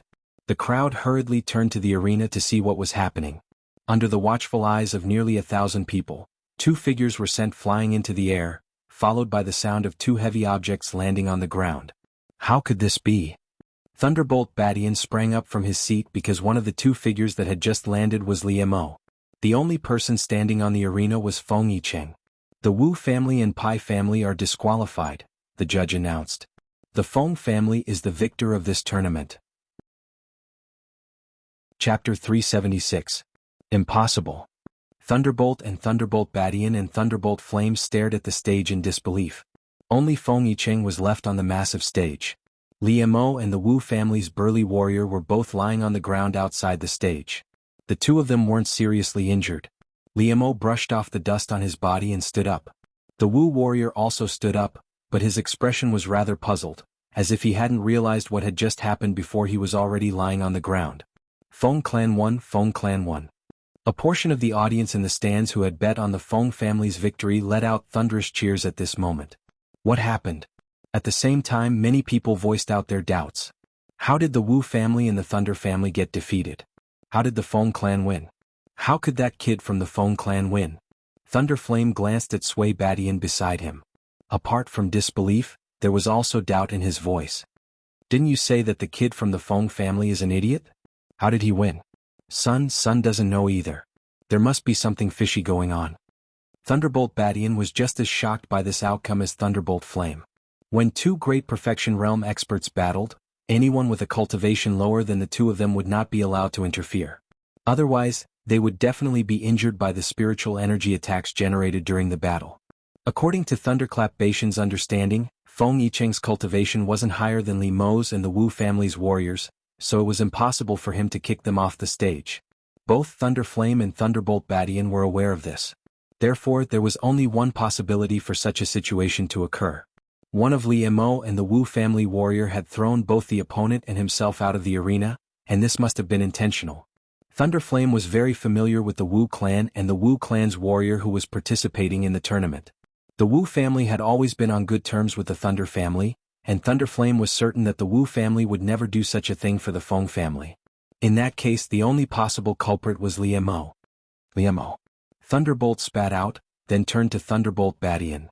Summon him. Yes, I will go now. However, Thunderbolt Badian didn't manage to find any trace of Liemo. After the duel, in order to avoid chaos, the defeated warriors were allowed to leave through another passageway. After Liemo left the stage, he left the arena according to plan, where someone from the Feng family would receive him. From there, he would head straight to the hiding place the Feng family had arranged for him, and from then on he would be at odds with the Thunder family. When Thunderbolt Badian didn't find Liemo in the arena, he immediately had a bad premonition. He hurriedly returned to report to Thunderbolt before leading his men out of the arena to track down Liemo. Everyone, quiet down. At this time, the Feng clan master Feng Yangyang stood up from his seat. His voice was not loud or high-pitched, but because of his thick spirit energy, his voice was gentle. His voice echoed throughout the square, and the square filled with nearly 1,000 people quieted down. Thunderbolt Yangyang held a red wooden box in his hand. He opened the box and revealed a black jade-like seal in his palm. He held it high in front of everyone. According to the rules set by the 7 cities, as long as you win the tournament of the 7 cities once every 3 years, you will be granted the right to manage the extreme darkness until the next tournament of the 7 cities. Feng Yangyang paused for a moment before continuing. The Feng clan was lucky enough to win the 7 cities tournament once again, so the Feng clan will continue to manage the extreme dark place. This black crystal seal that represents the management of the extreme dark place will be kept by the Feng clan for the next 3 years. The Thunder family had an unfair advantage. At this time, a voice suddenly sounded from the audience. The young master of the Feng family is obviously not a match for the warriors of the Pai family and the Wu family. He won disgracefully. He must have cheated. Yes, he must have cheated. We didn't see what happened at all. That's right. Why were the Thunder and Wu family's warriors lying on the ground all of a sudden? Their cultivations were clearly higher than the young master of the Feng family. How could they have been defeated? As soon as this statement came out, there were many voices of doubt. Among the audience, there were many people with high cultivation and eyesight. In addition, they were the supporters of the Wu family. They began to voice their doubts and objections. The supporters of the Feng family naturally wouldn't remain silent. Which eye of yours saw the Feng family cheating? That's right. You also said that you didn't see how the Thunder and Wu family's warriors flew out of the arena. That means that no one saw the Feng family cheating. You are slandering them. Also, you said that the Wu and Thunder families' cultivations were too high. Then it is possible that the two families fought each other and knocked each other out of the arena. A voice said with a matter-of-fact smile, the rules of the competition is that the one who leaves the arena loses. No matter how the two clans left the arena, they are both out. The Feng clan is the winner without a doubt. The supporters of the two families had their own arguments and didn't give in to each other. The warriors in charge of order immediately became vigilant to prevent any excessive behavior that might lead to a chaotic fight. Everyone be quiet and listen to me. At this time Feng Yangyang spoke again. His voice once again suppressed the noise in the arena. This Feng does not deny that the Feng family won this time by luck.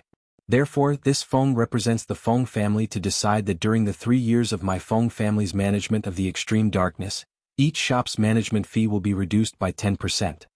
The Feng family had already reduced it by 10% 3 years ago. This time they lowered it by another 10%. This was an act of giving up a lot of benefits. The moment Feng Yangyang's words came out, the arena was quiet at first, then it was followed by thunderous cheers. Even those who opposed the decision couldn't help but admire the Feng clan head's generosity and shut their mouths. Compared to the Thunder clan's stingy and Thunderflame's iron fist, the humble and low-profile Feng Yangyang of the Feng family was obviously more popular. We accept the Feng family's management of the extreme darkness. Yes, we welcome the Feng family to continue managing our joy ground. In response to the cheers, Thunderflame snorted coldly in anger. Without true strength, you dare to rely on these cheap tricks to win the hearts of the people? Wait until the day my Thundery clan takes over all 7 cities, we will definitely let you see what a true overlord should have. According to their agreement, Xuanhuan would meet up with Liemo soon after, but Liemo and his men waited for her for half a day. Yan'er must be in danger. Liemo was currently in a private room in the Xiaoyao cave, the place where he had agreed to meet up with Xuanhuan. After waiting for so long for Xuanhuan, Liemo grew unusually anxious. He stood up from his seat and called out to his men, "I'm going to the Feng family to take a look." Liemo's men couldn't stop him, and he quickly left the Xiaoyao cave. Just then descended from the sky and landed on Liemo's shoulder. Liemo frowned as he took out a slip of paper from Emor's lap and opened it. It was Xuanhuan's handwriting.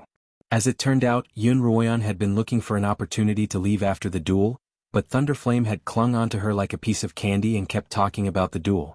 By the time Xuanhuan had finally shaken off Thunderflame and was about to slip away, Thunderflame called her over again. Because he had lost the duel, Thunderflame's face was frighteningly dark. He stared at Xuanhuan for a long while before asking her about Liemo's recent movements. His questions were extremely detailed, and he even asked about the situation in the Xiaoyao cave, to which Xuanhuan answered all of his questions. Because Xuanhuan's body was shrouded in ghostly energy, Thunderflame hadn't suspected her at all. When Thunderflame told her to leave, Xuanhuan finally had a chance to escape. However, she suddenly changed her mind. The adventurous spirit that she'd developed at some point in time gave her a bold idea. Since Thunderflame and Thunderflame hadn't realized that she was a mute girl, she could stay behind. On one hand, she could help the Feng family gather intelligence, and more importantly, she could find an opportunity to find out the whereabouts of her father, Long Yin, from Thunderflame. That year, Long Yin had been captured by Thunderflame, which meant that he might be the only person who knew of her father's whereabouts. If she left just like that, Xuanhuan didn't know if she'd have another opportunity to infiltrate the Thunderflame household. As a result, she decided to stay behind at the Thunderflame's inn and have deliver a letter to Liemo, informing him of her bold idea. She even told me not to worry, and she even told me to leave on my own. Has she forgotten whose wife she is? Liemo muttered to himself coldly, suppressing his desire to rush to the Feng manor and drag Xuanhuan out of there. At this moment, Liemo was both angry and worried about Xuanhuan's impulsive behavior. More than anything else, he felt as if he had used up all of his helplessness on Xuanhuan, and he was beginning to feel like he had overexerted himself. Xuanhuan, you'd better come back in one piece or I'll. Liemo clenched the note tightly in his palm. Thunderflame had brought a group of warriors from the Thunderflame family to search through every nook and cranny of the Thunderflame family, but they hadn't found a trace of Liemo. By now, he was certain that he and his father had been fooled by Liemo and the Feng brat. After confirming this, he immediately returned to the inn to report the situation to Thunderflame. Liemo and the Feng brat. When Thunderflame heard Thunderflame's report, he was so angry that his face turned red. To think that I, Thunderflame, would fall at the hands of these two brats. Father, I think there's something fishy going on, Thunderflame said. How did Liemo and Feng Yicheng get together? The mute girl was clearly keeping an eye on Liemo, and the two of them didn't even have a chance to interact. Chapter 377. You mean to say that the problem lies with the mute girl? Thunderflame frowned. That's impossible. I personally sent the mute girl to train as a ghostly cultivator, and I've questioned her in detail, but I didn't find anything suspicious. Father, what you know is the mute girl when she was young. Ever since she went to cultivate with the ghost master, she became estranged from you. After she mastered her ghost art, you and I have never even seen her true appearance. Coupled with the lingering ghost chi, even Thunderbolt's son, who was on good terms with her, probably wouldn't be able to detect anything suspicious, let alone you and me. If she's a fake, then many things make sense. You're saying that the mute girl's a fake? Is there a third person on the continent who knows how to train as a ghostly cultivator other than the ghost master and the mute girl? Father, only the ghost master can determine whether she's a fake or not. It'd be best if you could find the ghost master, Thunderflame Badian replied. And we need his help right now. He's an expert at tracking people in hiding, and it's only a matter of time before we find Liemo. All right. Thunderflame nodded. We'll do as you say. Unlike the other families, the Thunderflame family didn't leave the Dark Lands the next day. Even after 3 days had passed since the tournament, the Thunderflame family still showed no signs of leaving. Xuanhuan knew that Thunderclap had been searching for any signs of Liemo in the darkest reaches of the firmament, but his efforts had been fruitless. One day Xuanhuan was talking to Thunderflame in the hallway. That ice-faced Liemo really isn't a good person. Even after a few days had passed, Thunderflame still looked as if he wanted to bite Liemo. They actually dared to collude with the Feng clan, causing our Thunder clan to lose the competition and once again lose the management rights of the extreme dark grounds. Who knows where they are now? How hateful. Xuanhuan stood behind Thundersun, a smug smile on her face as she thought to herself, that's exactly what I'm going to do. Mute girl, you're in charge of keeping an eye on him. Now that he's escaped, father and brother will surely blame you. You've always been cautious, but you didn't notice anything amiss with Liemo this time. He's truly cunning. Yes, he's a little crafty, Xuanhuan murmured, suppressing her laughter. Xuanhuan could tell that Thunderclap's concern for her was genuine, and her opinion of him changed once more. Although she'd once thought that Thunderclap wasn't as vicious as the Thunderclap father and son, he'd still been influenced by the environment he'd grown up in. However, over the past few days Xuanhuan had discovered that Thundersun was actually quite a simple-minded and kind child. But even so, the two of them were destined not to become friends. Second young master, if there's nothing else, I'll go first. Lady Mute. Just then a voice came from the corner of the corridor, interrupting Xuanhuan's words. Turning around, she saw that it was one of Thunderbolt Bashan's personal guards, and her face beneath her veil turned a little more serious. What's the matter? Before Xuanhuan could say anything, Thunderbolt's son asked on her behalf. The Patriarch invites you in, the warrior replied. Understood, I'll head over right away, Xuanhuan replied in a low voice. The warrior didn't leave. Instead, he stood by the side and waited. Xuanhuan glanced at Thunderbolt before turning to leave. I'll go with you, Thunderbolt's voice rang out from behind her. At least I can plead on your behalf. Xuanhuan, accompanied by Thunderbolt, arrived at Thunderbolt's room. Why are you here? Thunderbolt frowned when he saw Thunderbolt. The tournament's already over, so why aren't you rushing back to Thunderbolt City? Father, there's no need to chase me away. I'll be leaving tomorrow, Thunderbolt replied with a smile. Perhaps because he hadn't placed too much hope on Thunderbolt, Thunderbolt was relatively lenient toward his youngest son. He wasn't as strict with him as he was with Thunderbolt Badian, and he didn't offer him any support in managing the family. Lady Mute, you've been following Liemo like a shadow all this time. Have you really not noticed anything strange about him? Thunderbolt shifted his gaze from Thunderbolt to Xuanhuan. This wasn't the first time Thunderbolt had asked this question. As soon as it was confirmed that Liemo had defected, Thunderbolt had asked Xuanhuan the same question. At that time Xuanhuan's reply had been simple and clear. However, this time, Xuanhuan clearly felt that she wouldn't be allowed to get away with it so easily. Yes, Patriarch, Xuanhuan bowed. I truly haven't noticed anything strange. He doesn't speak much and he doesn't reveal too much emotion, making it difficult for others to read his mind. I'm only ensuring that nothing strange happens to him while I'm with him. As for what he's up to or what he's prepared beforehand, I can't detect or predict." Xuanhuan had prepared this speech in advance, so she spoke very naturally, without the slightest hesitation or guilt. Thunderbolt couldn't find any fault with her words, but he was already suspicious of her. Now that he saw Xuanhuan pretending to be a mute girl, he felt that something was off. "Mute girl, you've suddenly become so fluent in your speech," Thunderbolt commented. Xuanhuan couldn't help but pause. She hadn't expected that her smooth speech would be so suspicious. Not knowing how to respond, she lowered her head in silence. "Father." Thunderbolt could sense Thunderbolt's suspicion of Xuanhuan. "She grew up with me and I know her best. She wouldn't do anything to betray the Thunderbolt family." Thunderbolt glanced at Thunderbolt, causing him to swallow his words. Then he turned to look at Xuanhuan. "Usually when I hear you speak, you're always divided into 3 parts and never more than 3 sentences. Why do you sound like a completely different person now?" As Thunderbolt stared at Xuanhuan, his aura grew stronger and stronger. He was trying to intimidate Xuanhuan with his aura. In the face of such a powerful spiritual aura, Xuanhuan didn't try to maintain her composure. Her voice began to tremble, and a sheen of sweat began to form on her forehead. Father." The mute girl wasn't always silent.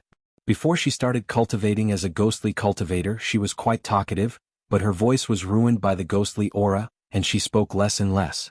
It's no surprise that she was so anxious to defend herself that she became a little more talkative in the heat of the moment. After hearing Thunderbolt's words, Thunderbolt finally stopped glaring at Xuanhuan, and his aura lessened slightly. Xuanhuan let out a soft breath. "Matriarch." Xuanhuan seized the opportunity to defend herself. "I've always been loyal to the Thunderbolt family, and I hope that you'll investigate this matter. Limo's betrayal was indeed due to my negligence, and I hope that you'll punish me accordingly." Thunderbolt returned to his chair and sat down. He didn't say anything about Xuanhuan's punishment, nor did he ask her to leave. Xuanhuan simply stood there waiting for Thunderbolt to speak. After a long while, Thunderbolt couldn't stand it any longer. "Father, if there's nothing else, I'll be leaving with the mute girl." "You leave but the mute girl stays," Thunderbolt replied coolly. Thunderflame looked at the mute girl and said, "Your master is coming. Stay behind and pay your respects." "Master?" Xuanhuan's heart skipped a beat. She hadn't expected that the mute girl would have a master. Although she knew that the situation wasn't looking good, she still responded respectfully, "Yes, father." "The ghostly master is coming as well?" Thunderbolt looked very excited. "It's been a long time since I've seen him, so it's a good opportunity for me to meet him." He sat down on a chair by the side, then turned to Xuanhuan. "Why don't you sit down as well? It's rather tiring standing up." "I wouldn't dare," Xuanhuan replied respectfully. "Father." A short while later, Thunderbolt Badian pushed open the door and walked in. He glanced at Xuanhuan and Thunderbolt, who was sitting casually on a chair. "The ghostly master is here." As soon as he finished speaking, a formless black shadow appeared beside Pai Badian like a formless black wind. The formless black wind gradually condensed into the shape of a human.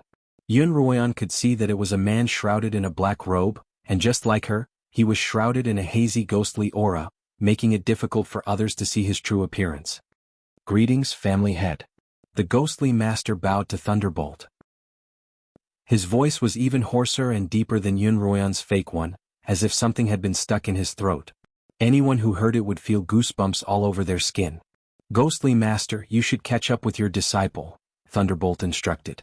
The ghost master turned to look at Xuanhuan. Xuanhuan felt a cold glare directed at her.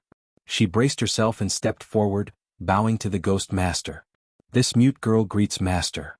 The ghostly master looked at Xuanhuan with a judgmental gaze, and a strange silence descended upon the room. In this momentary silence, Xuanhuan could clearly hear the sound of everyone's breathing.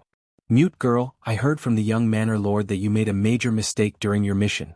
The ghostly master finally spoke up. "Yes, I didn't notice anything amiss with the defector in time, causing the Thunderbolt family to fail the tournament," Xuanhuan replied. "Please punish me, master." "All right." The ghostly master appeared by Xuanhuan's side in a flash. He stretched out a jet-black, ghostly hand and struck at Xuanhuan's face, catching her completely off guard. "Ghostly master." Thunderbolt only had time to call out, but he wasn't able to stop the attack in time. Xuanhuan felt a strong force slapping toward her face. The speed and strength of the blow were so fast that she couldn't possibly withstand it. Xuanhuan knew that even if she tried to resist, it would be futile. As a result, she stiffened her body, closed her eyes and prepared to gamble. Chapter 378. The jet-black ghostly hand stopped inches from Xuanhuan's face, and a sharp gust of ghostly energy caused the black aura around her to sway.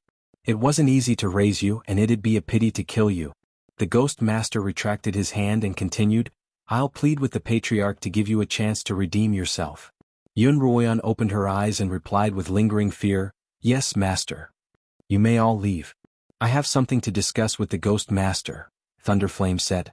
Xuanhuan, Thunderflame and Thunderflame all left the room. Brother, have you found Liemo? Thunderflame asked Thunderflame in the hallway. No, but there's news that he's been spotted nearby. I'll go take a look right now. No matter where he's hiding, I'll find him. After Thunderbolt Badian finished speaking, he turned around and walked down the small building.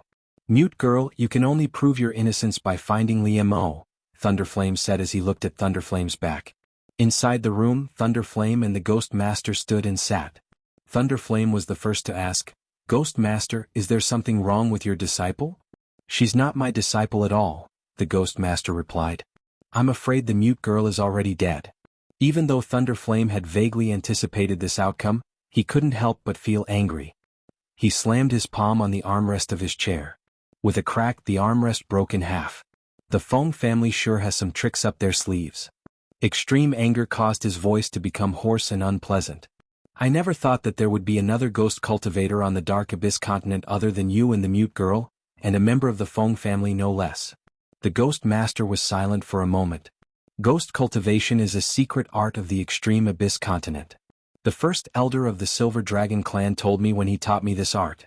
No one else on the continent except the mute girl and me would know this art, let alone the Feng family. Although the Ghost Master was Thunderflame's subordinate in name, he was actually a spy trained by the Silver Dragon clan's elder. He was also responsible for assisting Thunderflame, so both of them were actually loyal to the elder. In terms of status, they were on equal footing. Then where did this fake mute girl come from? Thunderflame asked in confusion. I don't know for now. Ghost Master pondered and said, I heard that the daughter of the Lai family was bitten by a monster and poisoned with ptomaine. Ptomaine is one of the secret arts of ghost cultivation, so I went to check it out after I heard the news. When I tested the fake mute girl just now, I found that her aura was very similar to the corpse poison in Miss Lai's body. The monster that bit Miss Lai came from the Xuanhuan continent, so this fake mute girl should also be from the Xuanhuan continent. Perhaps they're even the same existence. You mean to say that he's in cahoots with Liemo and Xuanhuan, and that he's pledged allegiance to the Feng family? In that case we can't let him live. The Ghost Master nodded. According to my deductions, that is indeed the case. In such a dangerous time, she must have something important to do for her to stay in the Thunderclap family. The reason why I didn't kill her was because I wanted to see what she was up to, and maybe it would lead to the person you're looking for. That's true. Thunderclap nodded. Since he's in cahoots with Liemo, he'll definitely find a way to contact him. As long as we keep an eye on this fake mute girl, we'll definitely be able to find that traitor. How dare he betray the Thunderclap family? I'll make him suffer a fate worse than death. Thunderclap's eyes flashed with a cruel light. Ghost Master, I'll leave this matter to you. All right, but I have a request. What is it? I want this person, the Ghost Master replied. When he tested Xuanhuan, he discovered that the ghostly energy around her was different from the ghostly energy he cultivated. In fact, it seemed to be purer than his own. Ghost Masters like the mute girl were mortals. Since they couldn't produce ghostly energy themselves, they could only cultivate by absorbing it from the outside world. However, this ghostly energy wasn't pure, and not only was it harmful to the body, it was also harmful to one's cultivation. As a result, when the Ghost Master saw Xuanhuan, he was actually quite excited. He seemed to have found an answer to his many years of cultivation, and that answer was none other than Xuanhuan. He wanted to capture her and study her thoroughly. That night, Xuanhuan was immersed in her cultivation in her room. These past few days she had been interacting with the ghost in a special way, and this interaction had caused Xuanhuan to come to a new understanding of the man she had once hated so much. Just as Xuanhuan was enveloping herself in ghostly energy, she suddenly felt the black spiritual energy she had condensed in a corner of her spiritual vortex move strangely. At first, Xuanhuan hadn't noticed it, but every time she used the ghostly energy, the black spiritual energy would move. Only after a few times did Yun Ruoyan realize that there was a connection between the two. As a result, Yun Ruoyan tried to channel the ball of black spiritual energy into the ghostly ring.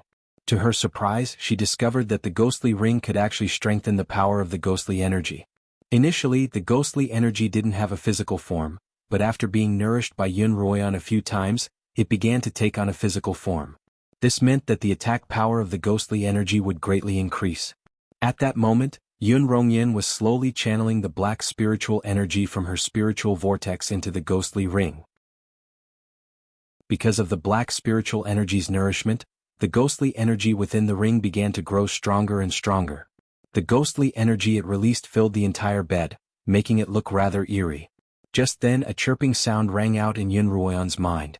"Mistress, there's a strange aura spying on you from a corner." Yun Ruoyan's heart skipped a beat. She opened her bright eyes in the midst of the ghostly energy. She saw a faintly discernible shadow flash by a corner of the room, then disappear. "It's the Ghost Master." Yun Ruoyan's sensitive senses detected the aura of the Ghost Master. She had thought that she had managed to escape today, but she hadn't expected the Ghost Master to be spying on her from the shadows.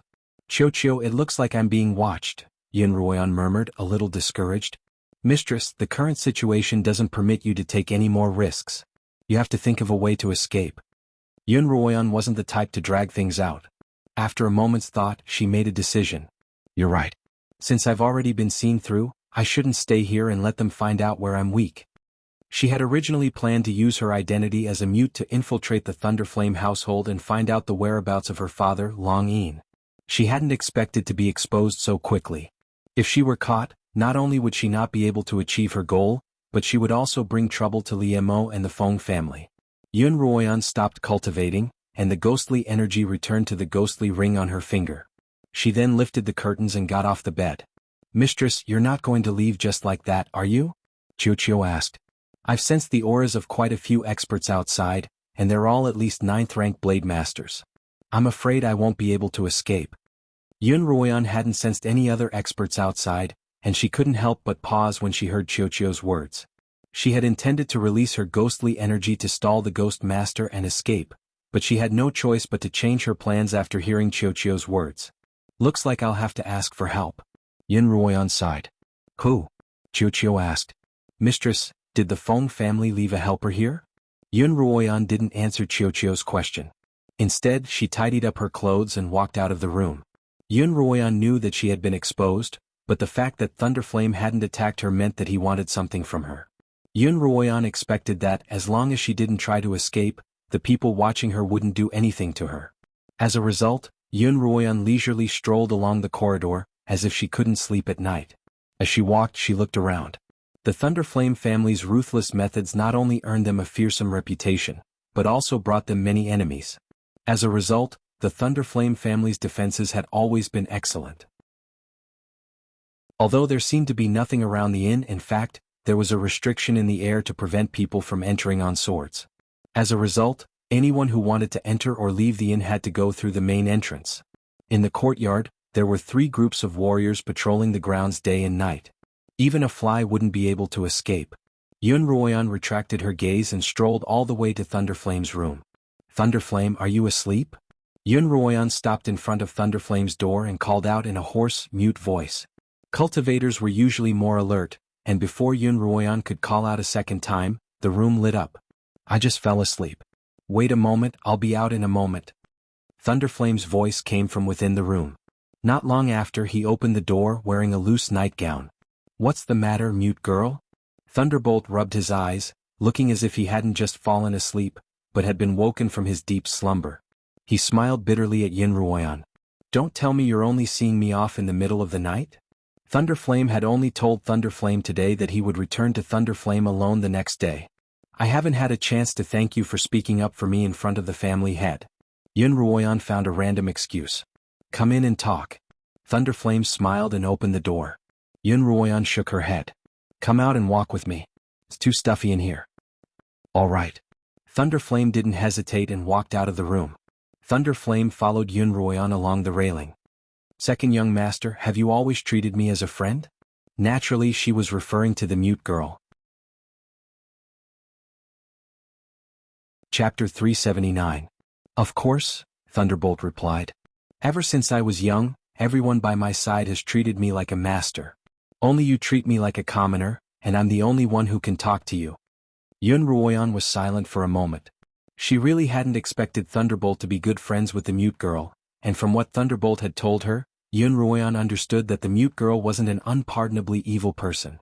The image of the mute girl being chopped down by the ghostly blade, revealing her shriveled face and two pitch-black eyes, suddenly appeared in Xuanhuan's mind. This made her feel vexed, and she began to feel a sense of loathing for killing that she had never felt before. However, this sense of loathing only lasted for an instant. In reality, when someone raised a butcher's knife against you, you didn't even have time to consider whether they were good or bad, or whether they deserved to be killed. Rather, if you didn't kill them, they'd kill you. In that case, I'll get rid of you before you do anything to me, no matter what kind of person you are. The moon's bright today. Let's take a walk around the courtyard, Xuanhuan suggested. The house was made of wood, and there were plenty of places to hide in the corridor. Xuanhuan planned to lure Thunderbolt to an open space so that she could put some distance between herself and the people who were watching her. All right, Thunderbolt agreed. The two of them walked to the railing in front of them. Xuanhuan walked down the stairs and Thunderbolt followed.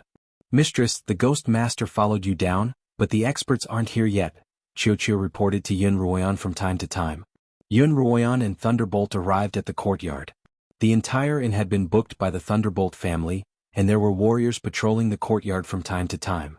When they saw the two of them, they didn't pay them any mind and continued patrolling. Mute girl. Thunderbolt suddenly stopped and called out. Oh? Xuanhuan also stopped and turned to look at Thunderbolt. Under the moonlight, he was dressed in a nightgown, his fiery red hair like a flame in the dark night. This time I feel like you're different from before, but I can't quite put my finger on what's different. Thunderbolt's clear and bright eyes were a little dazed at this moment. Although I haven't seen your face for many years, you've always been as close to me as you were when I was young. But this time I feel like you're a stranger, but I also want to get closer to you.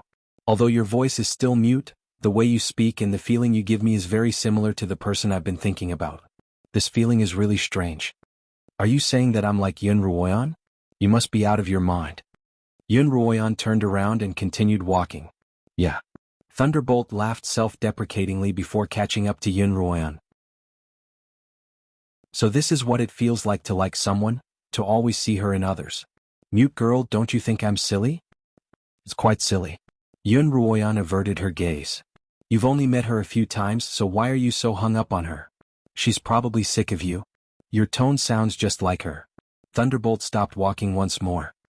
He looked at Xuanhuan's petite figure and paused for a moment before suddenly asking, Mute girl, can you let me see your face? Xuanhuan turned around to look at the youth once more, but the youth's gaze was also growing more and more confused. In order to conceal her identity, Xuanhuan had tried her best to speak as little as possible in front of Thunderbolt. Now that she had decided to leave, she couldn't help but speak a little more. She hadn't expected Thunderbolt to be so observant as to notice that something was amiss. Mistress, the Ghost Master is hiding in the canopy of a nearby tree, and those warriors have also followed him. They're hiding behind a fake mountain on the left, a shrub on the right and a tree not far ahead, Xianxia reported. It didn't know how Xuanhuan was going to escape from such a tight encirclement, so it could only give her a detailed report of the enemy's situation. Mute girl, can I see your face? Thunderbolt took a step forward, his hand involuntarily lifting slightly. Xuanhuan's eyes sparkled as she looked at Thunderbolt. After a long while she finally said, All right, I'll do as you wish. Then she took off the black cloth covering her face, revealing her true appearance. Under the moonlight, it was a face that shone even more brightly than a spirit crystal. Even though she was expressionless and just staring at him silently, Thunderbolt's heart skipped a beat. It's you, Xuanhuan. Thunderbolt's eyes widened in shock as he stared at the person in front of him. The person he had been thinking about day and night had suddenly appeared in front of him, as if by magic. For a moment, Thunderbolt forgot everything else. He subconsciously took another step forward, wanting to reach out and touch Xuanhuan to prove that the person in front of him wasn't an illusion. But Xuanhuan took Thunderbolt's outstretched hand and burrowed into his chest, wrapping her arms around him. One of Xuanhuan's arms was around Thunderbolt's waist, and the other was placed on his chest, forming a very intimate position. However, what no one else could see was that Xuanhuan's hand, which was placed on Thunderbolt's chest, was actually holding a black dagger. Don't move. Ruoyan's voice was low and threatening. I won't move. Thunderbolt was half a head taller than Ruoyan, and he looked down at Ruoyan in his arms. Mute girl, how could it be you? When did you start pretending to be a mute girl? From the moment you appeared, I've been a mute girl, Ruoyan whispered into Thunderbolt's ear. Because Ruoyan's movements were quick, and Thunderbolt didn't show any signs of struggling, the Ghost Master and the other experts watching over Ruoyan didn't realize that Thunderbolt had become Ruoyan's hostage. Moreover, from the looks of it, it was Thunderbolt who had forcefully pulled Ruoyan into his arms. In the middle of the night, in the courtyard bathed in moonlight, the second young master was hugging one of his closest subordinates. It was hard not to think of Feifei. The patrolling warriors who walked past them all looked down at the two of them, as if the two of them were air. Even the hidden experts couldn't help but feel astonished. Only the Ghost Master sensed the dangerous aura. Mistress, the Ghost Master is approaching, Xiao warned. Perhaps because she sensed the danger the Ghost Master was in, Xiao's voice couldn't help but be a little nervous. Ruoyan's brows were tightly furrowed, her expression one of alertness that danger was approaching. Ruoyan, you're quite bold. However, Thunderbolt did not seem to realize that he was being held hostage at all. There was even a hint of a smile in his voice as he said, hiding right under our noses, don't you know the consequences of being caught? Of course not. Ruoyan looked up at Thunderbolt and suddenly smiled brightly. So, second young master, please send me on my way. Thunderbolt was dazzled by this smile, and he was just about to nod in a daze when Ruoyan waved a hand at him, and a colorless, odorless powder scattered in the air. Thunderbolt looked at Ruoyan's bright eyes, and he immediately became dazed. Mistress, be careful.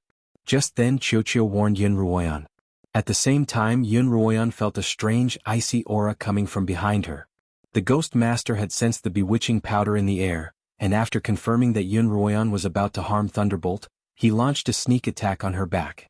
The Ghost Master stretched out his black claws and swiped at Ruoyan's back. Ruoyan could have used Thunderbolt as a shield, but she managed to dodge the Ghost Master's claws with Thunderbolt in tow. As soon as she steadied herself, Ruoyan activated the ghost ring on her finger. A gust of ghostly energy floated out of the ring and formed a ghostly figure in front of Ruoyan. By this time, the Ghost Master had finally revealed himself. 3 warriors had also appeared from the left, right and front, surrounding Ruoyan and Thunderbolt in the middle. A ghostly puppet? The Ghost Master looked at the ghostly figure in surprise. It's no wonder it's so powerful, but it can only be used for sneak attacks. Ghostly, I'll leave the Ghost Master to you. Ruoyan didn't mind the Ghost Master's words. As she spoke, she infused black spiritual energy into the ghost ring, and the ghostly figure began to move. Its formless body instantly took on a corporeal form thanks to the nourishment of the black spiritual energy. The ghostly blade in its hand also became much sharper. What's going on? How did it become so strong? The Ghost Master's expression changed as the ghostly figure raised its blade and slashed at him. The Ghost Master's body blurred as he hurriedly dodged the ghostly figure's attack. Then he appeared behind the ghostly figure, raised a black ghostly hand, and plunged it into the ghostly figure's body. The ghostly figure's body immediately began to emit a thick layer of corpse energy, which flowed along the Ghost Master's hand and into his body. Although the Ghost Master cultivated in ghostly arts, he was still a human, and this level of corpse energy wasn't something that his body could withstand. He hurriedly pulled his hand out of the ghostly figure's body, but the ghostly energy seemed to be some sort of glue-like substance that connected the Ghost Master's hand and the ghostly figure's body, continuing to spread. The chilly energy burrowed into the Ghost Master's body, and the Ghost Master, who had been immersed in ghostly arts for more than 20 years, couldn't help but panic. He hurriedly pulled out a black dagger and slashed at the ghostly energy. The Ghost Master finally broke free of the ghostly energy binding the ghostly figure's body. The limited amount of ghostly energy that had clung to the ghostly hand quickly burrowed into the Ghost Master's body. However, given the Ghost Master's cultivation, this bit of ghostly energy wouldn't be enough to cause him any harm. If he didn't cut off the connection in time and attracted too much corpse energy, he would suffer. Without giving the Ghost Master a chance to catch his breath, the ghostly figure turned around and slashed at the Ghost Master once more. In a flash, the Ghost Master disappeared. Chapter 380. The Ghost Master had underestimated the ghostly figure's abilities. Only now did he realize that he couldn't kill the ghostly puppet that he'd been talking about. As a result, he switched to a defensive stance and began tangling with the ghostly figure. Even with its strange footwork, the ghostly figure wasn't able to kill the ghost master. When Xuanhuan saw that the ghost master had managed to stall the ghostly figure, she placed her black dagger against Thunderclap's neck and used him as a hostage as she walked toward the gates. The three warriors surrounded Xuanhuan, not daring to make a move. Seeing that the gates were right in front of her, Xuanhuan quickened her pace. Just as the two of them were about to step out of the gates, Thunderclap led a group of warriors and blocked Xuanhuan's path. "Humph, I turned the entire city upside down but I couldn't find you. So you're hiding right under my nose." Thunderclap called out to Xuanhuan from afar. "You can wear out iron shoes in a fruitless search, only to find what you're looking for without even looking." "That's right, but I don't want to play with you anymore," Xuanhuan replied coldly. "Your son is in my hands, so you'd better not act rashly." Quote Thunderclap. Thunderclap turned to his youngest son. "This Xuanhuan is extremely important to the Thunderclap. If she escapes, the blow to our family will be even greater than losing the tournament. For the sake of the Thunderclap family, I'm afraid that I won't be able to protect you this time." Thunderclap's eyes were clouded, and without Xuanhuan's orders, he was like a puppet. "I'm actually that important?" Xuanhuan narrowed her eyes. She couldn't help but remember that her father had also been captured by Thunderclap, and a thought surfaced in her mind. Thunderclap was after someone with the demonic dragon bloodline. Just as this thought formed in Xuanhuan's mind, Thunderclap waved his hand and ordered, "Capture Xuanhuan alive." The three warriors immediately charged at Xuanhuan. Xuanhuan hadn't expected Thunderclap to disregard his own son's life, but she had clearly heard him say that he wanted her alive. "Be careful," Xuanhuan reminded Thunderclap. Xuanhuan turned to Thunderbolt, then pushed him aside and charged at the three warriors by herself. These three warriors were all 9th-rank swordsmen, slightly weaker than Xuanhuan. In a one-on-one fight, none of them would be a match for Xuanhuan, but it wasn't impossible for the three of them to gang up on her and kill her. It was just that capturing her alive would require a lot of effort. If the three of them were to attack her at the same time, she wouldn't be able to hold her own against so many hands. But if he wanted to capture Xuanhuan alive, he couldn't use physical combat. He could only use spiritual energy to fight with her from a distance. One of the warriors was a wood-attuned external cultivator. He extended his hand and released a vine to entangle Xuanhuan, but Xuanhuan took out Qi Tong's sword and sliced the vine apart. Another warrior released a fireball at Xuanhuan. Xuanhuan brandished Qi Tong's sword and pierced through the fireball, but it didn't dissipate immediately. Xuanhuan imbued Qi Tong's sword with spiritual energy, causing the fireball to grow larger. Another warrior thrust an ice arrow at Xuanhuan from the other side. Xuanhuan threw the fireball from Qi Tong's sword at him. With a loud bang, the fireball collided with the ice sword. The ice sword instantly melted, and the person holding the ice sword was enveloped by the shattered fireball. The samurai's body was covered by a layer of spirit force to protect himself. After repelling the first wave of attacks, Xuanhuan began her counterattack. She condensed dozens of fireballs in front of her, and with a wave of her hand, she sent them flying at the people around her. A 9th-rank Blademaster's fireball was extremely powerful, and with Qi Tong's support, its power was multiplied several times over. The warrior who had been engulfed in spiritual fire and had been using a spiritual barrier to protect himself was struck by Xuanhuan's fireball once more. His barrier had reached its limit, and it broke apart in an instant. The spiritual fire directly adhered to his body, and his entire body was engulfed in flames. Under the scorching heat of the spiritual fire, the man screamed in pain. The weaker warriors surrounding him hurriedly used water to extinguish the flames. Even after a bucket of water was poured down, the flames continued to burn brightly. By the time they were finally extinguished, the warrior had already turned into charcoal.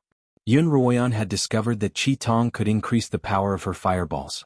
When she condensed another fireball, she threw it out with her sword. As soon as the fireballs touched Qi Tong's aura, their temperature soared, and they whizzed in all directions. Quite a few of them flew in Thunderflame's direction. Thunderflame blocked them with a wave of his hand, but the warriors behind him and around him weren't spared. Quite a few of them were struck by the fireballs, and as soon as they touched their bodies, they rolled on the ground and wailed in pain. The spirit-grade stone in Xuanhuan's bracelet continued to supply her with spiritual energy. As soon as one wave of fireballs was released, another wave of fireballs formed in front of her. She waved Qi Tong's sword and sent the fireballs flying in all directions. Regardless of whether the fireballs were shot at people or at the grass and trees, once they came into contact with them, they immediately caught fire.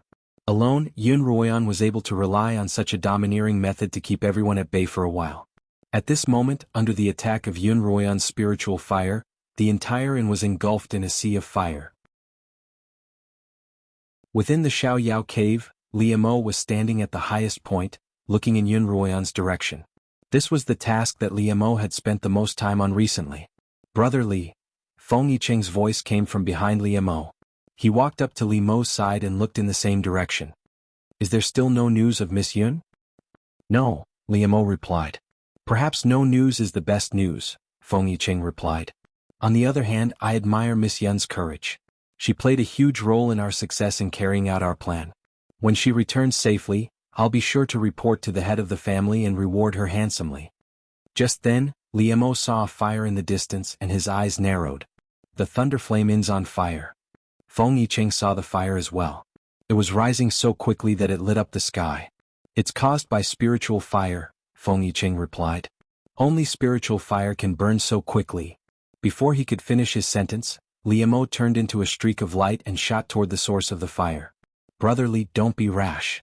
Feng Yicheng called out from behind, but Li Mo was already far away. Feng Yicheng hurriedly turned around and ran down the stairs, calling for Fengbo to head to the thunder flame inn to rescue Yun Ruoyan. Yun Ruoyan had unleashed nearly 100 fireballs in one go. Even with the nourishment of spirit crystals, it was still quite tiring. Seeing that she was surrounded by a sea of fire, she finally stopped. This was her second escape plan. If she couldn't escape on her own, she would call for help. Thunderflame could tell that Yun Ruoyan was trying to get her companions to rescue her, and he finally made his move. He charged directly at Yun Ruoyan, not using a weapon because he didn't want to harm her life. "Master, be careful." Qiuqiu could feel the powerful aura coming towards them and couldn't help but warn loudly. Yun Ruoyan quickly retreated, using the Scarlet Eye to block the attack. Thunderflame reached out to grab Yun Ruoyan, but the searing heat from the Scarlet Eye made it impossible for him to touch her directly. As a result, he released some spiritual energy into Qitong's eyes and began a spiritual duel with Yun Ruoyan. Yun Ruoyan's cultivation was no match for a full-fledged Thunderflame cultivator, and Yun Ruoyan would surely be crushed in a battle of spiritual energy. If the difference in cultivation was too great, the weaker party could easily die. The Silver Dragon Elder had specifically stated that Yun Ruoyan wanted her alive, which was why Thunderflame hadn't attacked at the start. What he hadn't expected was that Yun Ruoyan's barbaric fighting style would prevent his warriors from getting close to her. Thunderflame had no choice but to take the risk. If he killed Yun Ruoyan, all of his efforts would be wasted, so he had to be careful. "Surrender." Li Mo looked at Yun Ruoyan through the flames of the Scarlet Eye. "Absolutely not." Yun Ruoyan was being crushed by the spiritual energy, but she remained stubborn. "Heh." Thunderflame laughed coldly. "You and your father really are alike. When I captured your father, he would rather die than surrender. If not for my carelessness and your mother's escape, you wouldn't be in trouble today." "Where did you take my father?" Yun Ruoyan hadn't expected Thunderflame to bring up the topic of the dragon's roar. "As long as you stop resisting, I'll send you to reunite with your father," Thunderflame replied. As he spoke, he once again increased the amount of spiritual energy he infused into the Scarlet Eye. Yun Ruoyan could feel Thunderflame's overbearing spiritual energy seeping into her body through the Scarlet Eye, forcing her own spiritual energy back into her spiritual vortex. Her spiritual vortex was growing thinner and thinner as her own spiritual energy and Thunderflame's own. Yun Ruoyan opened her mouth and spat out a mouthful of blood, but her expression was as stubborn as ever. Stubborn. Thunderflame increased the pressure on her spiritual energy once more, and Yun Ruoyan felt as if her hands and spiritual vortex were about to explode from the sheer force of Thunderflame's spiritual energy. She forcefully swallowed the blood down her throat and she spat out, "You... What? Mistress, don't." Qiuqiu suddenly cried out from within the pocket dimension, realizing what Yun Ruoyan was about to do. The bracelet's power could multiply a cultivator's spiritual energy. If the cultivator's physical body wasn't strong enough, they would be in danger of exploding. In order to avoid this danger, Qiuqiu had used its own energy to seal the bracelet's power the moment Yun Ruoyan became a 7th-rank blade master. Chapter 381. Right now Yun Ruoyan was trying to force her way through the seal. She was currently a 9th-rank blade master, and if she were to double her cultivation she would be an 8th-rank sword saint. Her body wouldn't be able to withstand such a blow. Xiao watched helplessly as the seal within the bracelet's pocket dimension shattered bit by bit. "Mistress, you won't be able to withstand it," Xiao cried out in despair. As it spoke, the seal completely collapsed, and Xuanhuan regained control of the bracelet's power. The spiritual energy within her body, which had been suppressed by Thunderflame, was amplified by the bracelet's power and transformed into a frighteningly powerful burst of spiritual energy that struck the Scarlet Eye's sword. Thunderflame, who was in the midst of suppressing Xuanhuan's spiritual energy, suddenly felt a wave of spiritual energy that even he couldn't withstand. It collided with the spiritual energy he had released. What's going on? Thunderflame had never encountered such a situation before. Xuanhuan was clearly only a 9th-rank blade master, so where was this terrifying spiritual energy coming from? As the spiritual energy grew stronger and stronger, Thunderflame finally couldn't withstand it any longer and spat out a mouthful of blood. Thunderflame's reaction wasn't slow. He immediately raised his cultivation to its peak in order to resist the terrifying spiritual energy. When the two waves of spiritual energy collided, Xuanhuan finally couldn't withstand it any longer and was sent flying. By the time Liemo arrived on his sword, Xuanhuan's body was falling from the sky like a feather. Liemo cried out in pain as his body morphed into a streak of light and flew toward Xuanhuan. Xuanhuan's face was as pale as a sheet, but her lips were curled up in a gentle smile. Her beauty was breathtaking in the light of the flames. "You're here?" Xuanhuan murmured. "I'm here, Yener. I'll take you away." Liemo picked up Xuanhuan and turned to leave. "Since you're already here, don't even think of leaving." Thunderflame appeared in front of Liemo. "Get out of my way," Liemo ordered coldly. Thunderflame wiped the blood from the corner of his mouth and said coldly, "You want me to step aside? Let's see if you have the ability." Thunderflame's cultivation was higher than Liemo's, and even without Xuanhuan, Liemo wouldn't be a match for Thunderflame. Moreover, with Xuanhuan by his side, it would be nearly impossible for him to escape unscathed. Just as Liemo was prepared to fight to the death, a black figure suddenly appeared from afar. "Young Master Li, hurry up and bring Miss Yun away." A voice that had been deliberately altered rang out. Following that, a black figure arrived and attacked Thunderflame without saying a word. A large icicle shot out from the black-robed figure and shot towards Thunderflame. Thunderflame, who had not used a weapon all this time, pulled out a snow-white greatsword and hacked down on the icicle.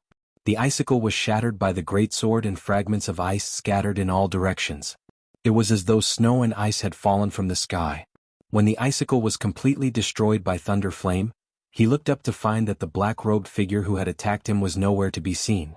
Xuanhuan and Liemo were also nowhere to be seen. Thunderflame bellowed, his voice shaking half of the darkest land. Liemo brought Xuanhuan back into the cavern. Xuanhuan was in Liemo's arms, gulping down mouthfuls of blood. She could no longer keep her eyes open, and it looked like she was about to collapse. Yener, don't sleep. Open your eyes."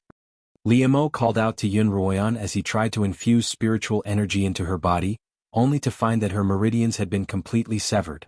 "Brother Li, the spiritual herbs are here." Feng Yicheng hurriedly brought over all sorts of spiritual herbs. Liemo took them and fed them to Yunrongyen, but they all came gushing out of her mouth. Liemo, who would remain calm even if the sky were to collapse, was now trembling, his face pale, and an unprecedented sense of fear and despair welled up in his heart. Feng was here. Feng Yicheng hurriedly pulled Fengbo over to Liemo's side. "Quick, let Fengbo take a look at Miss Yun." Fengbo sighed. "Her spiritual vortex is completely shattered, and her meridians are all severed. I've never seen anyone survive such severe injuries." "No, Yener will live." Liemo hugged Yunruoyan tightly in his arms. "She'll definitely live. Uncle Feng, just try everything you can. Stop Miss Yun's bleeding first," said Feng Yicheng. "All right." Fengbo used his powerful spiritual energy to seal Yunruoyan's internal bleeding, and she finally stopped vomiting blood. "What happens next will depend on her own luck," said Count of Wind. The next day, when Feng Yicheng received news that the Thunder family was about to leave, he immediately brought a group of warriors to the inn. He was clearly there to cause trouble. The inn's fire burned for an entire night before it was extinguished. Almost all the buildings in the inn had been turned to ashes. Feng Yicheng stood outside the inn's door and looked at the terrible state inside. He couldn't help but sigh. "This Miss Yun is really generous. Young Master Feng, you have to help me." As soon as the innkeeper saw Feng Yicheng, he immediately threw himself at his feet. I've paid a large sum of money to the Feng family every year, and now all of the money I've accumulated over my lifetime has been reduced to ashes. You have to help me. Innkeeper, calm down. Feng Yicheng immediately pulled the old man up. I don't know how the fire started, but if it's a natural disaster, the Feng family will help you rebuild your business. If it's a man-made disaster, the Feng family will naturally seek justice for you. Tell me, is this a natural disaster or a man-made disaster? As Feng Yicheng spoke, he glanced at Pai Badian, who was standing in the courtyard. Yesterday, Pai Badian had received news that someone had seen Liu Mo in a small city not far from the land of extreme darkness, and he had hurried over with his men. Actually, that had been a deliberate ploy by the Feng family to confuse Pai Badian. When he returned this morning without any success, he saw the scene in front of him. It's a man-made disaster.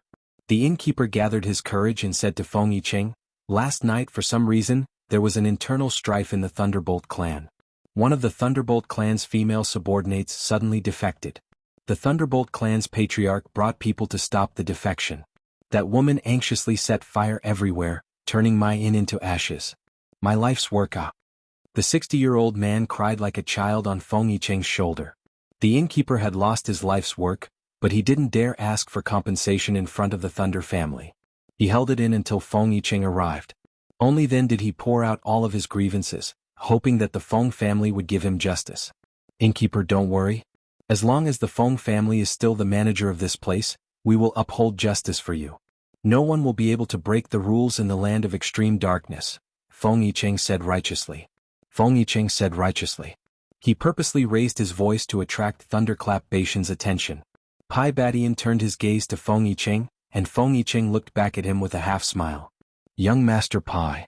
Feng Yicheng walked over to Pai Badian, one hand holding the tear-stained innkeeper's hand. You have to give this innkeeper an explanation. Pai Badian had ordered his warriors to prepare a carriage, and it seemed like he was about to leave the land of extreme darkness. What explanation? Pai Badian glanced at the innkeeper coldly, and the innkeeper immediately hid behind Feng Yicheng. The Thunder family was famous for being tyrannical, and offending them could result in the destruction of the entire clan. If the innkeeper hadn't suffered such heavy losses, he wouldn't have risked angering the Thunder family to seek justice.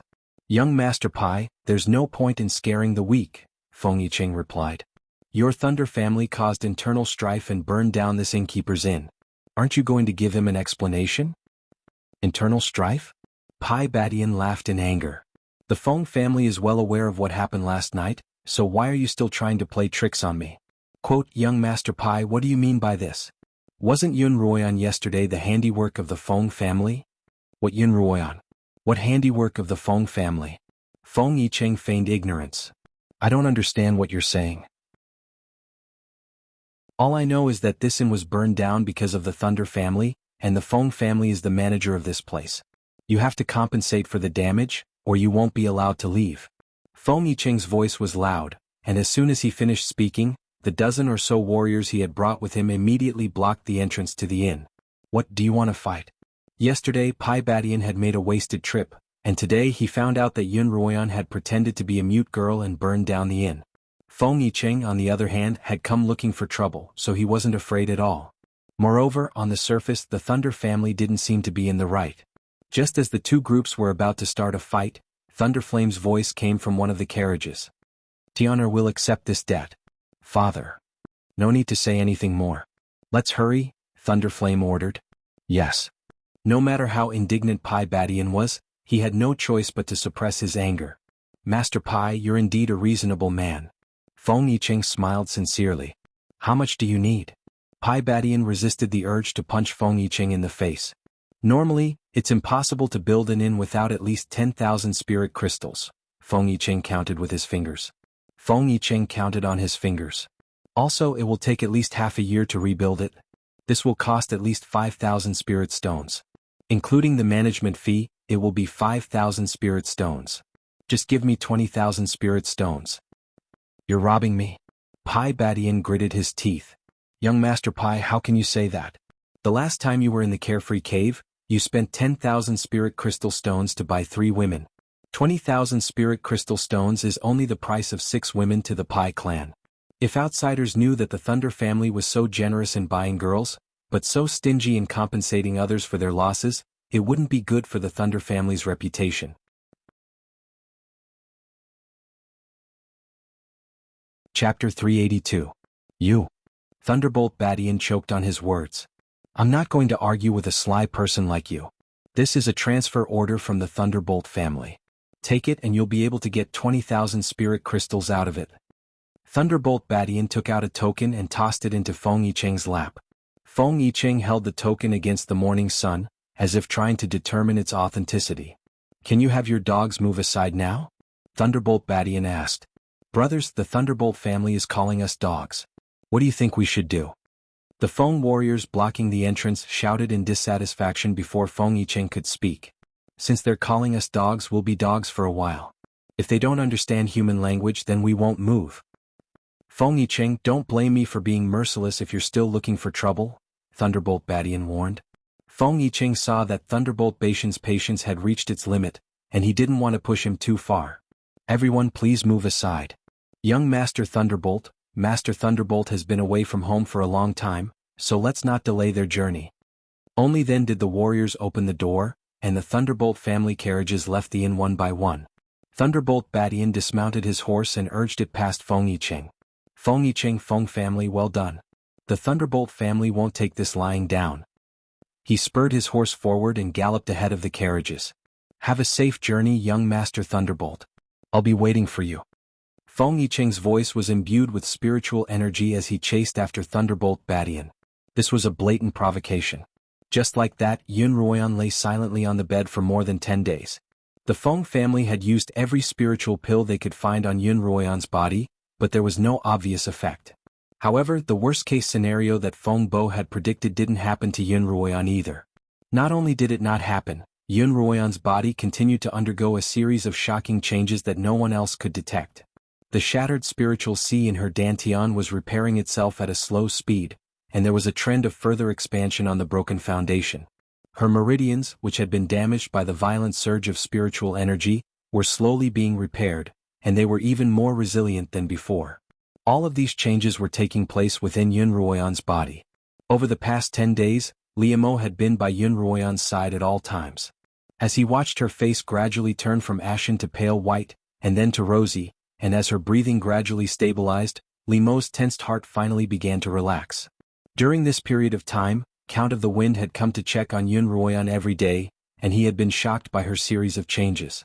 He had never seen a person with such a damaged spiritual vortex and meridians, and yet she was still alive.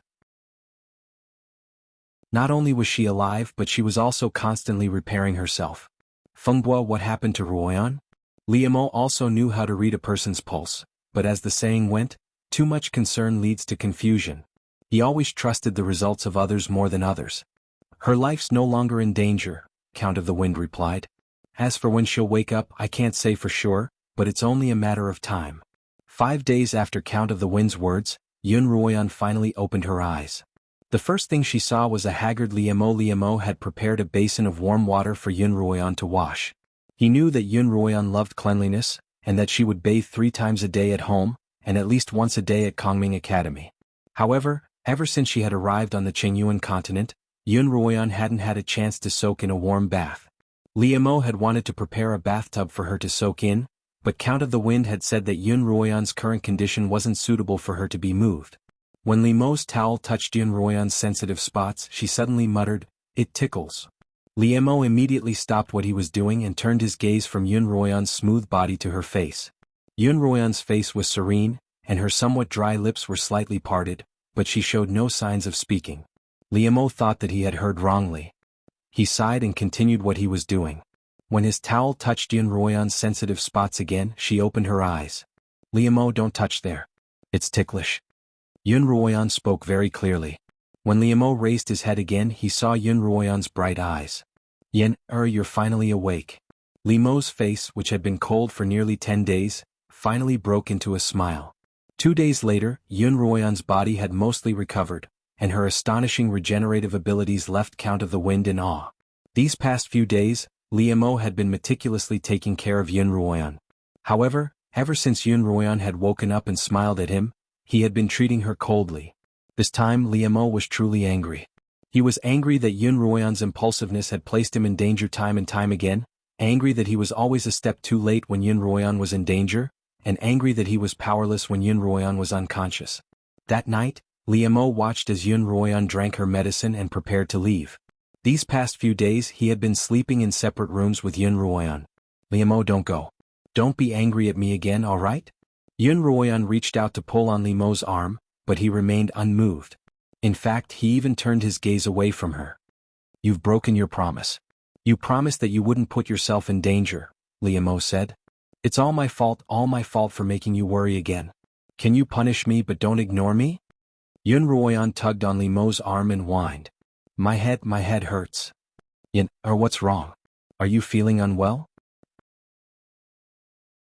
Liemo had fallen for her trick and hurriedly bent down to check her condition. What's wrong? Where are you feeling unwell?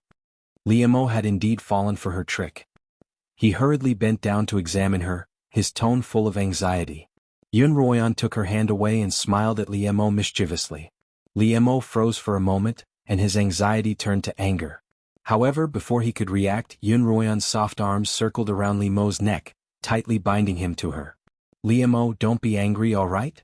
Yunruoyan wrinkled her nose. I'm fine, aren't I? What if something were to happen to you? Liemo asked coldly as he tried to pry Yunruoyan's hands off his neck. This time, Liemo was determined to change Yunruoyan's willful personality.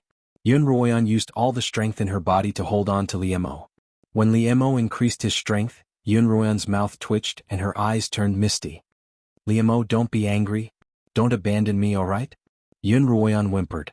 To Liemo, there was nothing more damaging than Yunruoyan's tears.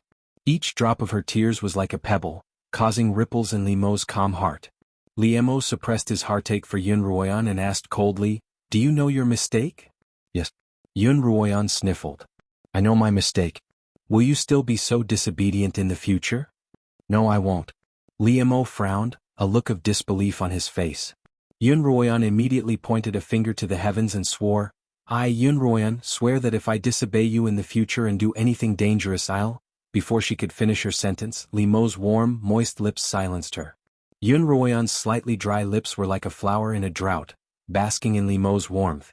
No matter how long they kissed, it couldn't dispel Liemo's worry and longing for Yunruoyan over the past 10 days.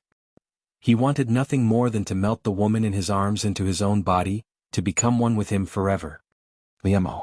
Yunruoyan called out in between their lips. Liemo could hear the weakness in Yunruoyan's voice. Suppressing his desire for her, he finally left her. Yunruoyan's cheeks were pink, and her dry lips were pink as well. Her neck and shoulders were pink as well. She looked like a pink flower petal that had just bloomed. Liemo hugged the soft petal in his arms, then slowly tightened his grip. I should have done this to you. Liemo sighed. I'm sorry I made you worry again. Yunruoyan could clearly feel the fright she had given Liemo. You really scared me to death, you know? I know. Yunruoyan placed her chin on Liemo's shoulder and gently rubbed it, then planted a kiss on his cheek. I'll definitely listen to you in the future. Don't scare me again, got it? Yes, Liemo? Yes. Don't move. I'm so sleepy and I want to sleep like this for a while. Gradually Yunruoyan's breathing sounded by Liemo's ear. To Liemo this sound was like the best music in the world. Finally able to relax, Liemo subconsciously closed his eyes. In the secret chamber of Thunderflame's bedroom in the City Lord's mansion of Pi City, Thunderflame was sitting cross-legged on a praying mat. At this moment, his upper body was bare as a beam of light from the sky-turning mirror struck his back. Thunderflame's face turned from green to white, then red, then back to normal. He opened his mouth slightly, and a small trickle of dark red blood dripped down from the corner of his mouth. Thunderflame opened his eyes and an icy blue light flashed across his pupils. Your wounds have healed and all the blood clots have been removed. The light from the sky-turning mirror disappeared, replaced by a white-robed elder, the first elder of the Silver Dragons. Chapter 383. Thank you, First Elder. Thunderflame stood up from his cushion and bowed to the First Elder. He'd sustained severe injuries from his battle with Yunruoyan, and although they weren't obvious on the surface, they were all internal injuries that were slowly worsening. This was why he'd rushed back to Thunderbolt City to seek the First Elder's help. After more than 10 days and 7 or 8 treatments, he'd finally fully recovered. Yunhuan's ability to injure you to this extent is truly shocking. The first elder's voice rang out from the mirror, and Thunderflame's face reddened. Yunhuan and he were on 2 completely different levels. Logically speaking, his 5 fingers should have been more than enough to flatten Yunhuan, but he'd failed to do so twice, and this time he'd sustained severe injuries. This was an embarrassment to the head of the Thunderbolt family, the hegemon of the Netherworld continent. First Elder, do you really think that Yunhuan won't die? Thunderflame asked the First Elder once more. This was the 3rd time he'd asked this question, and the First Elder's answer had always been no. This time was no exception. Are you doubting my judgment? The First Elder countered unhappily. No, that's not it, Thunderflame hurriedly replied. Thunderflame hurriedly said, it's just that with her cultivation, it's almost impossible for her to survive such a serious injury. My injuries weren't as serious as hers, and I still needed the Great Elder's help to recover. It's hard to imagine how she could survive. Because she has the bloodline of a demonic dragon in her veins. The greatest talent of the demonic dragons is their ability to heal themselves. As long as you keep her breathing, she won't die so easily. I see, Thunderflame nodded. I didn't want to injure her too severely, so I didn't dare to use too much force. That gave her the opportunity to. There won't be much of a future. The First Elder's voice turned cold. Thunderflame, you're one of my most capable subordinates, but I'm very dissatisfied with your performance recently. I'll give you 10 more days to bring Yunhuan to me, or don't ever appear before me again. Yes, First Elder. After hearing the Great Elder's words, Thunderflame, who had always been insufferably arrogant in front of outsiders, bowed his back and a layer of sweat appeared on his forehead. I will wait for your good news, said the Silver Dragon Elder. Then, the surface of the sky-turning mirror began to shake. The Great Elder's figure in the mirror began to slowly fade away. Grand Elder. Thunderflame suddenly thought of something and called out to the sky-flipping mirror. What else?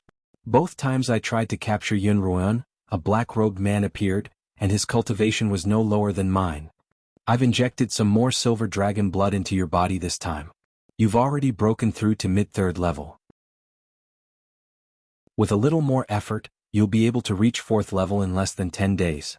The next time we encounter that person, we'll be able to contend against him, said the Silver Dragon Great Elder. Thank you, Grand Elder. Thunderflame excitedly bowed to the blurry figure in the sky-flipping mirror. The Grand Elder's figure finally disappeared from the heaven-flipping mirror. Thunderflame straightened his body and straightened his robe. The respectful expression on his face had completely disappeared.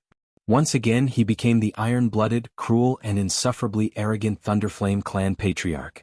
Thunderflame wasn't a direct descendant of the Thunderflame family, and he didn't have the qualifications to become the head of the Thunderflame family. In addition, his cultivation wasn't particularly high, so he wasn't a prominent figure in the Thunderflame family when he was young.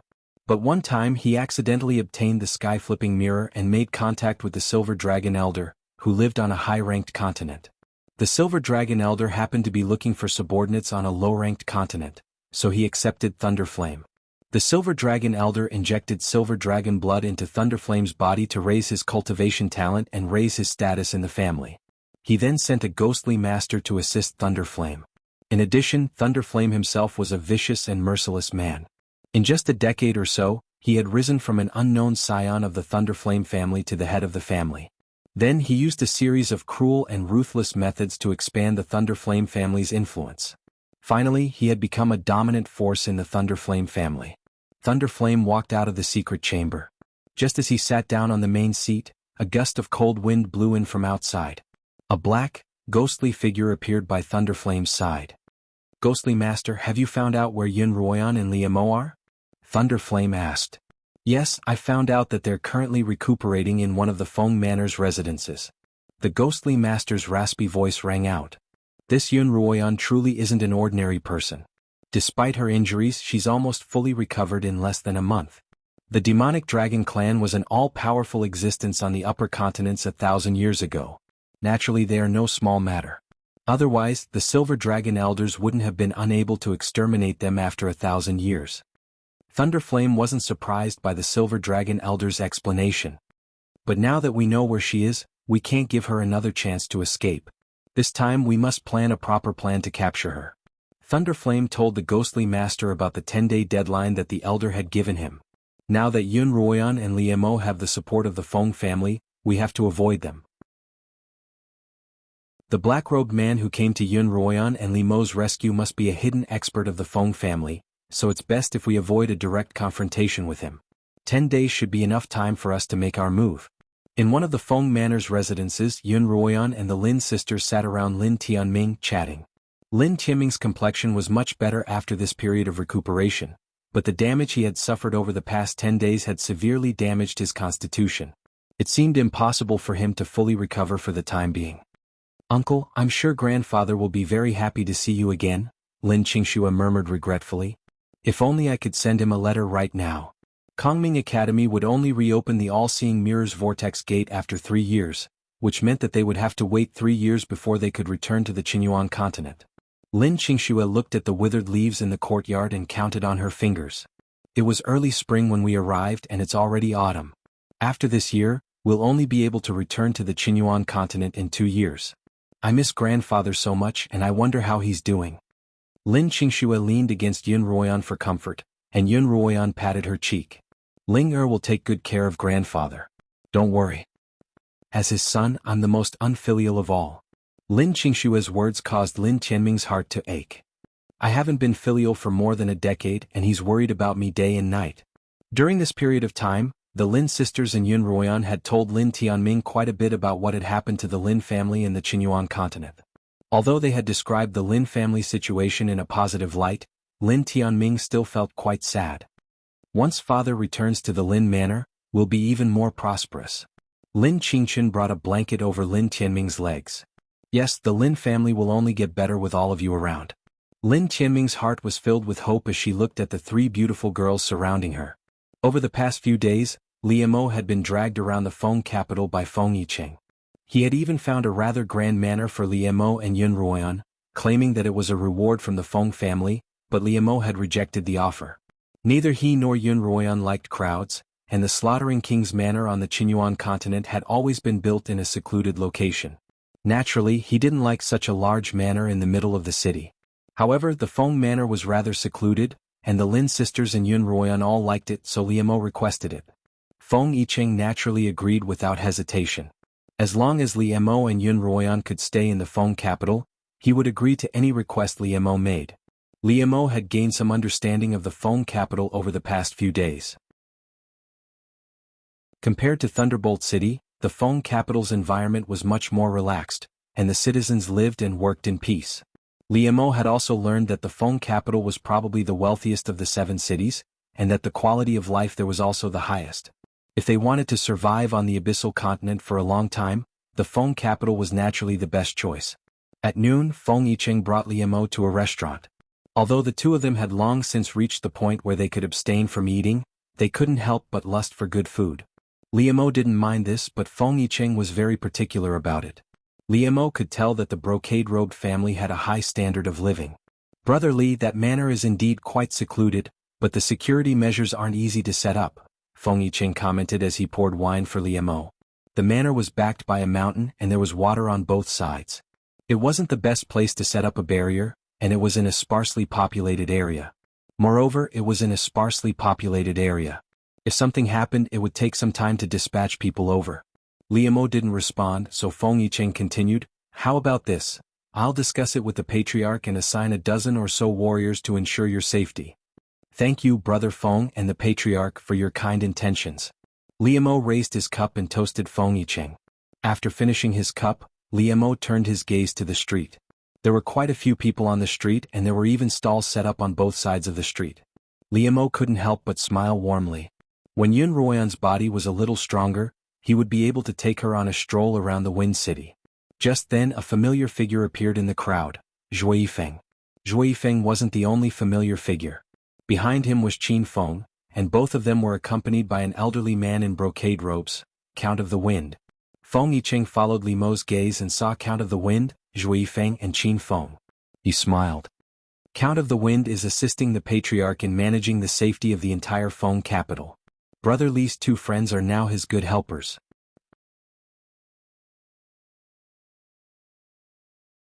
Chapter 384.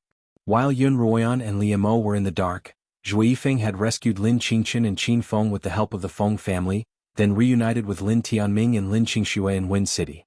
Zhou Yifeng hadn't been idling around while he was waiting for Yun Ruoyan and Liu Mo. Apart from his daily cultivation, he had also become very familiar with the guards of Wen City. The guards of Wen City were generally between 9th rank and peak swordsmen, and in order to raise his cultivation, Zhou Yifeng had sought out opponents from among them. From his initial cultivation level, which was below average among the guards, he quickly improved to above average. This made the guards treat him differently. Therefore, although he didn't officially become a guard of the city, he was allowed to stay with the guards and often patrolled the city with them.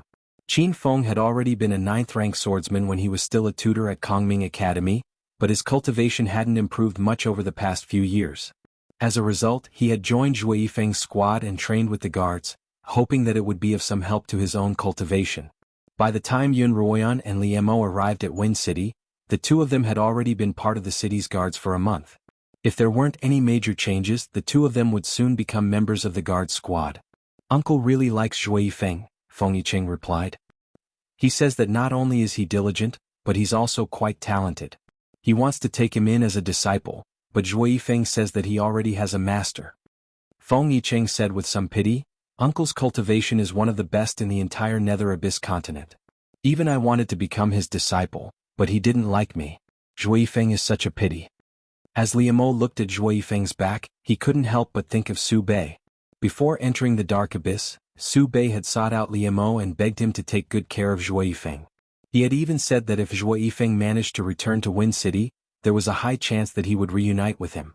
Although Liu Mo didn't mind Zhou Yifeng's hatred for him too much, it would be a good thing if he could resolve this misunderstanding. Zhou Yifeng and Qin Feng followed the Count of Wind to the places that needed special attention in Wen City. After explaining some things that needed attention, they returned to the city guards' encampment in Wen City. It was a rather large courtyard. After entering the courtyard, Qin Feng went directly to the drill grounds to participate in the training, while Zhou Yifeng followed the Count of Wind to the courtyard where the Count of Wind was resting. "How's the whip technique I taught you yesterday?" Count of Wind asked as soon as he entered the courtyard. "I'm already familiar with it." As Zhou Yifeng spoke, he walked to an empty space in the courtyard and retrieved a black whip from his pocket. This was the whip he'd obtained from Kongming Academy's southern tower before entering the Xuanhuan continent. The Grand Elder had previously given him a whip technique manual, but he had never had the time to practice it, so the whip had been left and used in his space ring. Not long ago, Zhou Yifeng had been sparring with a whip-wielding warrior on the drill grounds. Zhou Yifeng had recalled the whip and taken it out. Even though he'd never practiced it before, Zhou Yifeng had managed to imitate the warrior's movements on the spot and had managed to fight him to a standstill. Count of Wind, who happened to be passing by, saw this scene and offered to teach Zhou Yifeng whip-wielding skills. Zhou Yifeng used his movement technique and smoothly demonstrated the whip technique. After Count of Wind saw it, he nodded his head in satisfaction and said, "There are no problems with the movements and moves. You can combine it with your spirit force attack during the process. This way the power will be greatly increased." He took out a whip of his own and demonstrated it to Zhou Yifeng. The whip in Count of Wind's hand, which had been infused with wood-attuned spiritual energy, suddenly sprouted sharp spikes that pierced through the air, instantly increasing the attack's power by a level. Zhou Yifeng couldn't help but be stunned. It wasn't uncommon to infuse spiritual energy into a weapon during a battle, but this was the first time Zhou Yifeng had seen something as shocking as the Count of Winds. "You try it too," Count of the Wind said to Zhou Yifeng after he finished his set of whip techniques. Zhou Yifeng nodded and imitated the Count of Wind by infusing his spiritual energy into the whip. At the same time he began to demonstrate his whip technique. However, after the spiritual energy entered the whip, Zhou Yifeng had a very strange feeling. His spiritual energy seemed to have fallen into a bottomless pit. There wasn't even an echo. After performing the whip technique, he had consumed a lot of spiritual energy but there was no effect at all. Zhou Yifeng was puzzled as he put away the whip. "Don't worry." The Count of Wind encouraged Zhou Yifeng. "This also requires a long period of practice to allow your spiritual energy to fuse well with the whip to form a powerful attack. You've already done a good job." After hearing the Count of Wind's words, Zhou Yifeng's doubts were dispelled and he nodded. "I'll definitely practice diligently. Thank you for your guidance." Zhou Yifeng had already clearly told the Count of Wind that he wouldn't take him as his master, but the Count of Wind still taught him with all his heart. Zhou Yifeng couldn't help but feel grateful, but in his heart, He had already regarded the black-robed man that Su Bei had disguised as his master. After half a year of arduous struggle, Yun Ruoyan's group finally managed to temporarily live a peaceful life in Wind City, and their bodies and minds were temporarily nurtured. But at the same time, the Pai father and son as well as the Ghost Master were hatching a plan to capture Yun Ruoyan alive. This time the Ghost Master will be the vanguard. He'll be responsible for scouting out the situation and understanding the layout of the guards in Wind City, Thunderbolt Badian said. I'll lead 50 warriors disguised as a merchant caravan and enter Wind City. Our people have already arranged a place for us to stay in Wind City, so let's settle down first. 3 days from now, it'll be the Feng Patriarch's 40th birthday. Not only will the entire city be celebrating, but the other city lords will also be there to offer their congratulations, and we'll definitely need a lot of manpower. The Feng family's business has been too extensive these past few years, and we don't have enough warriors to use. On that day Yun Ruoyan's group will definitely lack protection. As long as we can lure Li Mo away, we'll be able to capture Yun Ruoyan. After hearing Thunderflame's plan, he turned to the Ghost Master and asked, Ghost Master, are you sure that Yun Ruoyan's injuries haven't completely healed? He'd fought Yun Ruoyan before and he knew how powerful she was. Not only was her cultivation high, but she also possessed a bravery that couldn't be ignored. That day at the inn, her barbaric fighting style had already made her famous among the Pai family's warriors. Not only that, but when the two of them were competing in terms of spiritual energy, the strange spiritual energy that suddenly surged out of her body had left Thunderflame unable to fathom it. After a few days of observation, I'm certain that although Yun Ruoyan's body has recovered, her cultivation hasn't fully recovered, the Ghost Master said. Earlier, when he'd been investigating the residence, he'd seen Yun Ruoyan practicing her external spiritual techniques by herself. However, she'd failed a few times, which was why he'd been so sure of himself. Thunderflame no longer doubted the Ghost Master's words. After all, Yun Ruoyan had suffered such heavy injuries.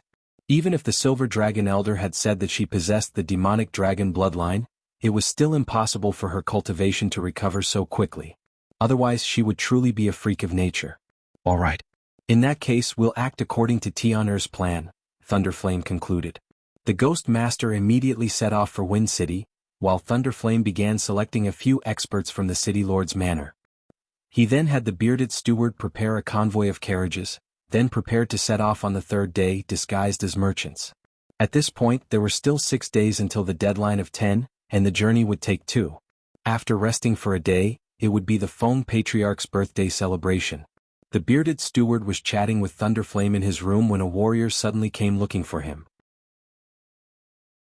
Thunderflame had the bearded man attend to his affairs, and the latter left with the warrior. Thunderflame personally met with the bearded man and told him what kind of carriages, horses, and goods he needed before letting him prepare them. Thunderflame was an extremely meticulous man, and in order to avoid suspicion when entering Wind City, he'd done his homework. The bearded steward was in charge of such miscellaneous matters, and he'd finished all of Thunderflame's tasks before nightfall. Thunderflame was quite satisfied with his inspection. At night, the bearded man brought some food to Thunderflame's courtyard. On the night that Yun Ruoyan had escaped, Thunderflame and Yun Ruoyan had been competing in spiritual energy. Thunderflame had been by their side, and when Yun Ruoyan had been sent flying by the powerful spiritual energy, Thunderflame had also been severely injured. During this period of time he'd stayed in his own courtyard to recuperate, and he'd barely left it. Second young master, why are you out? The bearded man saw Thunderflame sitting on a stone bench in the courtyard in a daze, wearing only a nightgown. He hurriedly walked over and roused Thunderflame from his daze. Thunderflame raised his head in a daze, only to realize that it was already dark outside. Second young master, please follow me into the house. I've had the kitchen prepare your favorite crystal dumplings, the bearded man said, his heart aching for Thunderflame. The bearded man was a veteran of the City Lord's manor, and he'd practically watched Thunderflame grow up. Thunderflame and Thunderflame often left the manor, so Thunderflame was closer to the servants in the manor than to the two of them. The bearded man had even been personally groomed by Thunderflame out of a bunch of servants, so he still treated Thunderflame like a servant. Second young master. The bearded man held the food box in one hand and supported Thunderflame with the other. What happened during your trip to the Dark Lands? Not only did you come back with serious injuries, but you also seem to have changed. In the past, Thunderflame had been a carefree young master, but now he was often depressed and in a daze just like before. This worried the bearded man quite a bit. Thunderclap's abnormal behavior didn't attract Thunderclap Flame and Thunderclap Baishan's attention, because both of them were preoccupied with one thing: capturing Xuanhuan. But unexpectedly, the key to Xuanhuan's capture lay in Thunderflame's hands. Chapter 385. Thunderclap clearly didn't want to answer the mustached man's question, so he changed the topic. "Why did my brother summon you this afternoon?" The warrior who had come to summon the mustached man was Thunderclap Baishan's personal guard, and Thunderclap naturally recognized him. The mustached man told Thunderclap everything that Thunderclap Badian had instructed him to do, and he even used his extraordinary powers of deduction to explain Thunderclap Baishan's next course of action. "The carriage that the young city lord had me prepare is specifically for the Wind City's trade route, and he's currently in his manor selecting warriors, so I'm guessing that they're going to disguise themselves as merchants and head to the Wind City." Seeing Thunderclap's interested expression, the mustached man continued, "The warriors that the young city lord has selected are all experts, and it seems that they're going to capture someone." "How do you know that they're here to capture someone and not do something else?" Thunderclap asked. "Second young master, I'm sure you don't know." The mustached man smiled. "The warriors in the manor are all specialized in different areas. Some are skilled in pursuit, some in ambushes, some in assassination, and some in direct combat. I've been in the manor for so many years that I've learned all of these things. Whenever the city lord mobilizes someone, I know exactly what they're going to do. Some of the warriors are skilled in pursuit, while others are skilled in ambushes, but none of them are skilled in assassination. Combining all of these factors, I can conclude that they're going to capture someone very important, and they're going to capture him alive." "Capture? Alive?" Thunderclap's heart skipped a beat when he heard the mustached man's words. He immediately guessed who they were going to capture. Other than Xuanhuan and Liamo, there was no one else that the Thunderclap family would place such importance on. The mustached man helped Thunderclap into a chair, and Thunderclap looked up at him. "I have something I'd like you to do." "What is it?" "Please instruct me, second young master," the mustached man replied immediately. "Help me find out who they're trying to capture and where they're currently located," Thunderclap instructed. The little mustached man was very resourceful. Before the caravan set off, he had actually managed to investigate the two matters that Thundersun had entrusted him with. This was supposed to be a secret, but Thunderbolt Baishan's personal warrior revealed this secret to Little Mustache when he was drunk. Moreover, he was the only one other than the Thunderbolt clan's father and son and the Ghost Master who knew this secret. The mustache man hurriedly relayed the news to Thunderclap. Thunderclap was silent for a long time after receiving the news. Finally, he said to the mustache man, "I still need your help with something." In the Wind City, Xuanhuan was cultivating her external spiritual techniques as usual. After recovering from her injuries, her spiritual vortex and meridians had become stronger and more resilient than before. However, perhaps because she had recovered from her injuries, both her spiritual vortex and meridians needed more spiritual energy to nourish themselves. As a result, even with the help of the Saint-grade spirit crystal, the amount of spiritual energy within her body hadn't recovered to its previous level. Even the black spiritual energy she had condensed earlier had disappeared along with the rupture of her spiritual vortex. What Xuanhuan found most unbearable was the lack of spiritual energy in her spiritual vortex, which made her feel insecure. As a result, she had been desperately trying to condense her spiritual energy every day, but the results were very poor. Both Liamo and Count of Feng told her not to worry. Her situation was rather complicated, and even they couldn't figure out what was happening to her body. They could only comfort her and tell her not to worry. Unable to condense her spiritual energy, Xuanhuan began to use the limited amount of spiritual energy she had left to practice an external spiritual technique. Without sufficient spiritual energy, her external techniques naturally weren't as effective. Originally, she would have been able to condense a large fireball, but now she could only produce a few tiny sparks. This was something that the Ghost Master had observed from the shadows. Although this method of external cultivation was extremely painful, Xuanhuan continued to practice every day. After a few days she finally saw results. She used the spiritual power external cultivation method to maximize the consumption of the limited spiritual power in her spiritual sea. She did this every day, and then she found that with this kind of practice, the speed at which the spiritual power in her body recovered also increased, and the amount of spiritual power that was recovered each time also increased. Knowing that she had found the right method, Xuanhuan began to cultivate even more diligently every day. One day, as soon as Yun Ruoyan finished her cultivation, Liamo dragged her out to the streets of Wind City. Liamo had long wanted to take Yun Ruoyan out for a stroll, but once Yun Ruoyan started cultivating, she couldn't care less about anything else. This time, Liamo had dragged her out because he wanted her to relax. Liamo, has that child been following us all this time? Yun Ruoyan glanced behind her. Yes, we've been following him for a while, Liamo replied. Let's see what he's up to.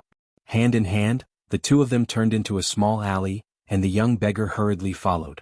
Child, why are you following us? Yun Ruoyan jumped out from the corner of a wall, scaring the child so much that he began to cry. I have an uncle who told me to pass this note to you when there was no one around, and that you'd reward us with a lot of spirit crystals. Although the child was scared out of his wits, he still managed to articulate the entire situation. Yun Ruoyan took the note from the child and glanced at Liamo. Liamo took out a bag of spirit crystals and handed it to the child. The child had clearly never seen so many spirit crystals before, and his eyes widened in shock. Only after a long while did he realize that the bag was for him. The young beggar took the bag and ran off without saying a word, as if he were afraid that Yun Ruoyan and Liamo would regret their decision. Liamo looked at Yun Ruoyan. When he saw that she was looking at the note more and more seriously, he walked over and looked at it as well. Then his frown deepened. Let's go back now. Liamo put away the note in Yun Ruoyan's hand and pulled her back the way they had come. I also have to inform Feng Yicheng that Count of the Wind and the others are coming to discuss this matter. Liamo and Yun Ruoyan returned to the Yun residence, but they didn't directly summon Count of the Wind and Feng Yicheng. Instead, they bade farewell to the Lin sisters and Lin Tianming before heading to Feng Yicheng's residence. Once they found Feng Yicheng, he would inform Count of the Wind, Zhui Yifeng and Qin Feng. In Feng Yicheng's study, all of them had gathered. Zhui Yifeng had been returning to the Yun residence from the warriors' quarters every day while Yun Ruoyan had been unconscious, but ever since she had recovered, he had been staying at the warriors' quarters. He hadn't seen Yun Ruoyan in quite a few days. Are your injuries better? Zhui Yifeng asked casually as if he were speaking to a good friend. Much better, and I've already begun to practice my techniques. That's good. Zhui Yifeng turned to Liamo. Is there something important you'd like to discuss with all of us? That's right, there's indeed something very important. Liamo took out the note and passed it around. The note says that we're being watched, which is why I've arranged for everyone to meet here, Liamo continued. And there really is a group of people on their way here to capture us. Where did you get this letter from? Qin Feng asked. Can we trust it? Liamo briefly explained the circumstances of the letter, and Yun Ruoyan continued. The note doesn't say who the culprits are, but the only ones on the continent who would want to capture Liamo and me are the Thunder family. If the information on the note was true, then the culprits had to be the Thunder family. I'd rather believe it than not, Count of the Wind replied. I'll immediately increase the number of warriors protecting you, and if necessary I'll personally come to protect you. As long as you're in Feng City, you don't have to worry about danger. In addition to protecting ourselves, we can also make use of this opportunity to make sure that these people don't return, Zhui Yifeng continued. Only when they're hurt will they know how powerful we are. Count of the Wind made a series of arrangements to deal with the situation on the note. Everyone discussed for half a day, and it wasn't until night fell that they finally came up with a plan to deal with the situation. Zhui Yifeng and Qin Feng followed Liamo and Yun Ruoyan back to the Yun residence. Count of the Wind had arranged for the two of them to be on guard duty. Because he knew that the residence was under constant surveillance, Count of the Wind didn't send a large number of warriors to prevent alerting the enemy. Lin Xianxia hadn't seen Zhui Yifeng in a long time, but she didn't seem as enthusiastic as she used to be. That night, Zhui Yifeng and Qin Feng were on guard for the first half of the night. Yun Ruoyan couldn't sleep on her own, so she went to the small courtyard to talk to Liamo. The autumn nights were still quite chilly, and even though Yun Ruoyan had just recovered from a serious illness, she was still the center of attention. Liamo couldn't help but frown when he saw that she was only wearing a thin nightgown.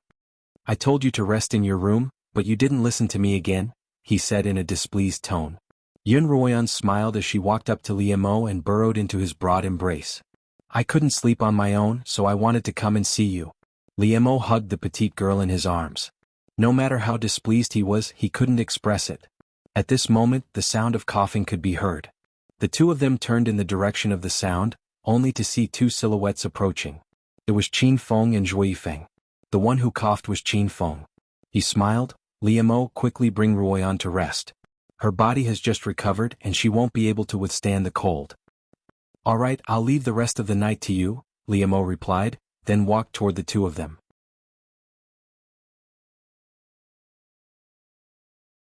Chapter 386. As Yun Ruoyan walked past Zhui Yifeng, she couldn't help but have a strange feeling. This wasn't the first time she had felt this way.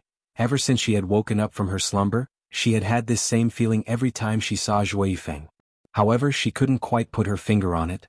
All she knew was that Zhui Yifeng, whom she had been so familiar with in the past, seemed to give her a sense of alienation and unfamiliarity. As they brushed past each other, Yun Ruoyan tilted her head and glanced at him.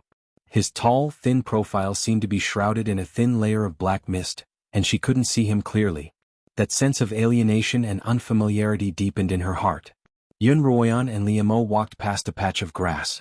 In front of them was the courtyard where they were resting, and in the shadows of the grass, Yun Ruoyan saw a figure standing quietly. "Qingxue," Yun Ruoyan called out to the figure. "Sister Ruoyan," the voice replied. "Why aren't you resting at this hour?" Yun Ruoyan left Liamo's embrace and walked over to Lin Qingxue's side. When she saw Lin Qingxue's large, watery eyes, as if she had just been crying, her heart skipped a beat. She couldn't help but think of Zhui Yifeng. Her sister had always been carefree and cheerful, and Yun Ruoyan couldn't think of a second person who could make her cry other than Zhui Yifeng. "Why are you crying?" Yun Ruoyan asked. "Did Zhui Yifeng bully you?" No, he didn't," Lin Qingxue hurriedly denied. "It was the wind. Sister Ruoyan, I'm going back to rest. You and brother-in-law should get some rest as well." Lin Qingxue didn't give Yun Ruoyan a chance to ask any more questions. She turned around and ran back to her own residence. The next day, Yun Ruoyan paid special attention to Zhui Yifeng and Lin Qingxue. Not only were the two of them no longer as friendly as before, they didn't even speak to each other or make eye contact. The main reason was that Lin Qingxue was avoiding Zhui Yifeng. Zhui Yifeng was still as cold as before. In the past, Lin Qingxue was the one who took the initiative to approach him, but now that she was intentionally avoiding him, the two of them had no interaction at all. She didn't know what had transpired between Lin Qingxue and Zhui Yifeng during the time she'd been in the dark, but even if Zhui Yifeng had rejected Lin Qingxue, given Lin Qingxue's personality, she wouldn't have been so petty as to not even speak to Zhui Yifeng. Yun Ruoyan turned to Lin Qingxin. "Brother Zhou must have made it clear to Qingxue." Lin Qingxin replied, "That's a good thing. He's never liked you, Qingxin. It's good that you're finally free from the awkwardness of having to shave his head." Zhui Yifeng too. Yun Ruoyan couldn't help but sigh. "Qingxin's such a good girl, so why doesn't he like her? Perhaps he's taken a fancy to someone better," Lin Qingxin suddenly said. Yun Ruoyan turned to Lin Qingxin suspiciously. "Do you know something? Has Zhui Yifeng taken a fancy to some girl in the Wind City?" "No, I'm just guessing." Lin Qingxin was in the middle of drying the spiritual herbs that Lin Tianming had been using to nourish his body. When she heard Yun Ruoyan's words, she stopped what she was doing and looked at Yun Ruoyan seriously. "Sister Ruoyan, I think it's best if you let Qingxue handle this herself. I know her personality and she'll be fine." Although Yun Ruoyan was worried, she could only nod in agreement. After all, it wasn't like anyone else could interfere in matters of the heart. That night, it was Liamo's turn to keep watch. When Yun Ruoyan woke up, she found that Liamo was no longer by her side. Because she had something on her mind, Yun Ruoyan couldn't fall asleep, so she got up as well. She grabbed the blanket that Liamo had just bought for her and draped it over her shoulders before walking out of the room. She had only taken a few steps when she heard a familiar female voice speaking to her from afar. She frowned as she walked in the direction of the voice. It was still in the shadow of the flowering shrubs from the day before, and there stood a man and a woman. Although she couldn't see their faces, Yun Ruoyan recognized them immediately. One was Lin Qingxue and the other was Zhui Yifeng. Of course, Yun Ruoyan couldn't walk out of her room, but eavesdropping didn't seem appropriate either. Just as she was about to return to her room, she heard Lin Qingxue suddenly cry. "Brother Zhua, you told me before that you wouldn't fall in love with me, and you told me to try not to fall in love with you. I tried but I couldn't." Lin Qingxue's sobs were suppressed, and although they weren't loud, Yun Ruoyan's heart ached for her. Her anger toward Zhui Yifeng was directly proportional to her heartache. "Brother Zhua, you told me to try not to fall in love with you, but why can't you try to fall in love with me?" Lin Qingxue cried. "If there's anything I've done wrong, just tell me and I'll change, alright?" "Qingxue," Zhui Yifeng finally spoke up. "It's not that you're bad but that I already have someone I like." Lin Qingxue froze. "You already have someone you like?" That's impossible. She immediately rejected Zhuo Yifeng's reasoning. Ever since I've known you, you've never been close to anyone other than me. Even when you were at Kongming Academy, you didn't have any close female friends. Lin Qingshu asked, Brother Zhuo, why would you lie to me like this? Is it because you don't like me? Yun Ruoyan recalled that ever since they'd met Zhuo Yifeng and his sister, Zhuo Yifeng had never been close to a woman. In fact, he rarely even spoke to women he wasn't familiar with. Zhuo Yifeng, you're a fool. Even if you want to lie to Qingshu, you don't have to use such a clumsy lie, do you? Zhuo Yifeng's expression turned serious as he stared into Lin Qingshua's eyes. Qingshu, I'm not lying to you. I didn't lie to you. I do have someone I like. Ever since I met you, I've never been close to anyone else, but you're not the only one I know and am close to. Not just me? Who else? Lin Qingshu paused. Besides me, there's also my sister, but you and my sister are from two completely different worlds. You too, it's not her. It's not my sister. Lin Qingshu was completely confused. If it's not my sister, who else could it be? There's no one else. Lin Qingshu suddenly froze. Could it be that the person you like is Sister Ruoyan? Lin Qingshu stared at Zhuo Yifeng with wide eyes. This time Zhuo Yifeng didn't refute her. His thin lips were tightly shut, and his gaunt face was expressionless. It really is Sister Ruoyan. Lin Qingshu was completely stunned. She had never imagined that Zhuo Yifeng would like Yun Ruoyan. After all, her sister was Li Mo's wife, the slaughtering king's consort. In addition to Lin Qingshu, Yun Ruoyan was also stunned. Her mind had gone completely blank. Zhuo Yifeng had actually liked her, and she hadn't even noticed it at all. All along, she had only treated Zhuo Yifeng as a good companion. She also believed that Zhuo Yifeng viewed her in the same way. How could the two of them possibly have feelings for each other? Yes. Zhuo Yifeng's single word was like a boulder, smashing into both Yun Ruoyan and Lin Qingshua's hearts at the same time, stirring up waves of shock. I really do like Yun Ruoyan from the first time I saw her, Zhuo Yifeng continued. Unfortunately, I'll have to hide this feeling in my heart forever. Zhuo Yifeng turned to Lin Qingshu. Actually, it's not that hard to pretend that you don't like me. If I don't say anything, no one will know that I like someone who can't possibly like me. So, Qingshu, you can do it as well. Pretend that you don't like me and gradually you'll realize that you don't need me that much. Lin Qingshu cried loudly. Even though she covered her mouth with her hand, the sound of her sobs still echoed throughout the courtyard. The next day, Lin Qingshu locked herself in her room. After hearing the conversation between Zhuo Yifeng and Lin Qingshu the night before, Yun Ruoyan, who wasn't good at handling emotions, couldn't figure out what was going on in her heart. When she saw Zhuo Yifeng again, she tried to avoid him. On the other hand, Zhuo Yifeng acted as if nothing had happened. He ate when he was supposed to and cultivated when he was supposed to. He didn't seem to be affected at all. Yun Ruoyan couldn't help but admire him. When their gazes met, Zhuo Yifeng didn't seem to like her at all. Instead, Yun Ruoyan saw a trace of coldness in his eyes. Was this also an act? Yun Ruoyan couldn't help but feel a chill run down her spine. At this moment, Zhuo Yifeng seemed to be wearing a mask from head to toe, from inside to outside, hiding his true self. In the afternoon, Count Feng sent a messenger to summon them to Feng Yicheng's residence. These past few days, I've sent people to conduct a thorough investigation at the city gates. Feng Bo went straight to the point. There's a caravan that's the most suspicious. I've already sent people to monitor them closely. Why not kill them all at once? Qin Feng asked. We can't, Feng Yicheng replied. Feng Yicheng replied. The Feng clan's foreign policy has always been lenient. That's why large numbers of merchant caravans come to trade with us from other cities. If we don't have enough evidence against these caravans, we can't easily touch them. Brother Feng, do you mean that we can only retaliate if they do something unfavorable to us? Liamo asked, his tone dissatisfied. Yun Ruoyan had just been on the brink of death, and he didn't want to put her in any more danger. Brotherly, I understand how you feel.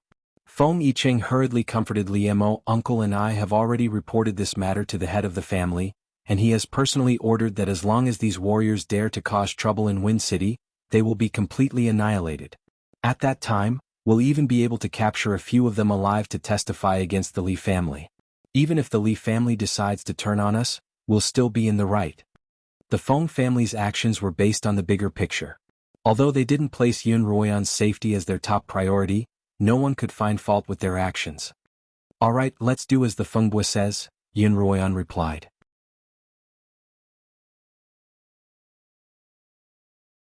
Chapter 387. The Count of Feng nodded at Xuanhuan. The day after tomorrow is the family head's birthday, and I'm guessing that they'll make their move on that day. Then, the Count of Feng made a series of arrangements until everyone felt that there were no problems. In the blink of an eye, it was Feng Yinyang's 40th birthday. As the saying went, what goes around comes around. All of the city lords of the 6 continents were present to celebrate, and each of them brought a large number of gifts and warriors. For the entire morning, the streets of the city were filled with carriages from all 6 continents, and both sides of the streets were filled with spectators. As a result, the guards of Wind City had to help maintain order, and the already understaffed Wind City became even more lacking. The head of the Thunderbolt family is here as well. A nobleman poked his head out of his carriage and glanced at the Thunderbolt carriages. Where? Another nobleman also poked his head out of the carriage's window and looked around. I see them. Not only are they here, but they're also here with quite a large entourage.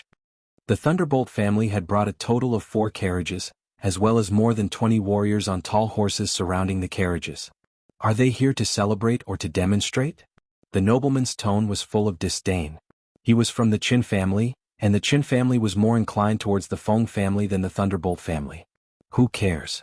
Another person said, the 2 clans are fighting, we just need to sit on the sidelines and watch the tigers fight.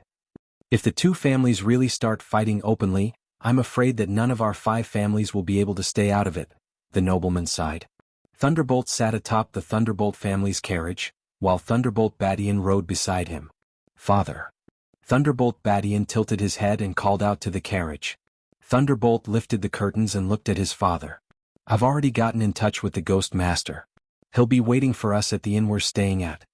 Thunderbolt nodded and let down the curtains.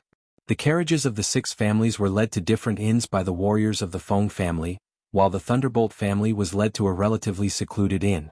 As soon as Thunderbolt stepped off the carriage and entered his room, a gust of cold wind blew past, and the Ghost Master appeared. Patriarch. Ghost Master bowed to Thunderflame as a sign of respect. Ghost Master, you don't have to be so polite. Thunderflame took off his black robes and handed them to Thunderous Tyrant before sitting on the main seat. How's Xuanhuan's situation? It's still the same. Nothing out of the ordinary. But what I didn't expect is that Xuanhuan and Liemo are highly valued in Wind City. If we can't capture them this time, I'm afraid we won't have another chance in the future. If everything goes as expected, Xuanhuan won't be able to escape our clutches. Liemo wouldn't dare say for sure. Putting Thunderflame's cloak on the chair, Thunderclap Badian said confidently, I've brought more than 20 warriors here before, and we've brought another 20 with us this time. These 50 warriors are all experts with cultivation close to perfection. According to my investigations, there aren't many warriors in Wind City, and their cultivations are only at the 9th rank of Imperial Swordsmen. They're definitely no match for us. If we're exposed, it's not impossible for us to kidnap Xuanhuan openly. Hearing Thunderclap Badian's words, all 3 of them looked as if victory was already in their grasp. Tonight, everyone in the residence has been invited. We can make our move while they're on their way back from the City Lord's manor, the Ghost Master suggested. Leave Liemo to me, Thunderflame replied. The Ghost Master will be in charge of capturing Xuanhuan, while Tian'er will lead our warriors to clear a path. The 3 of them agreed on their plan for the night, and they waited patiently for it to arrive. Thunderflame and Thunderclap Badian rested in the inn for a short while, and at noon, a few warriors came to escort them to the City Lord's manor to participate in the birthday banquet. As soon as they arrived at the manor's entrance, they saw Liemo and Xuanhuan disembarking from a carriage. Thunderflame and Thunderclap Badian saw them, and Xuanhuan and Liemo also saw the Thunderclap father and son duo. When their gazes met, sparks seemed to ignite in the air. City Lord Thunderclap, young Lord Thunderclap, apologies for not welcoming you earlier. This way please. At this moment, Feng Yicheng walked out of the manor's side door. He first glanced at Liemo and the others before greeting them with a warm smile. Thunderflame narrowed his eyes and shifted his gaze away from Xuanhuan, and Thunderclap Badian snorted coldly before the 2 of them followed Feng Yicheng into the manor. The manor's entrance was bustling with activity. As soon as the 6 city lords arrived, they were arranged to enter the manor through the side door, but those from the smaller families had to line up in front of the main entrance. According to their previous agreement, Xuanhuan and Liemo wouldn't receive any special treatment, so they also stood in line to enter the manor. Father. Thunderclap Badian turned back to look at Xuanhuan and Feng Yicheng. Didn't the Ghost Master say that the Feng family values Yun Ruoyan and Feng Yicheng highly? No matter how much they value them, they're just two hamsters from a low-tier continent, Thunderflame replied disdainfully. It's already a show of respect for them to be given a manor. The Feng family's brazen acceptance of these two fugitive slaves is a provocation to the Thunderclap family, Thunderclap Badian replied. They might not actually care for them. City Lord, Young Lord Thunderclap Badian and Thunderclap Badian, please enter. Feng Yicheng led the Thunderclap Badian and Thunderclap Badian into the Great Hall, where the other 6 families were already present. When Pai Yin and Pai Badian walked into the hall, the Wu clan's city lord, Lai clan's young city lord, and Qin clan's patriarch stood up to greet the father and son pair. These 3 clans were on good terms with the Pai clan. After the 3 clans exchanged greetings with the Pai clan's father and son pair, the Hua clan and Jing clan stood up from their seats to greet the Pai clan's father and son pair. Not long after everyone took their seats, Feng Yinyang walked into the hall. Feng Yinyang was dressed in a brocade robe and greeted everyone with a smile. When he saw Thunderflame, he welcomed him with all his might. Today is my 40th birthday. Your presence brings light to my humble abode, Feng Yinyang smiled. The auspicious time of my birth is in the evening, so this banquet is the main event. Please feel free to eat at noon, and I won't leave until we're drunk tonight. Even though it was just a casual meal, the Feng clan was still extremely extravagant. Almost all of the guests here had reached the level of fasting, so their requirements for food had surpassed satiety. Their requirements for color, smell and taste had reached an outrageous level. Yun Ruoyan had lost her appetite ever since she started in India, but when she saw the food prepared by the Feng family, she couldn't help but drool. In the evening, the auspicious time of Feng Yinyang's birthday arrived, and everyone went to the Great Hall to observe. The Feng family was from a low-tier continent, and their etiquette was very similar to that of the Xuanhuan continent. By the time the ceremony was over, the sky was completely dark, and the banquet began. Master Feng, you are at the prime of your life at 40. Now that the Feng clan is like the sun in the sky, please take care of us in the future. The Hua clan master, who was on good terms with the Feng clan, stood up from his seat and toasted Feng Yinyang. You flatter me, Patriarch Feng.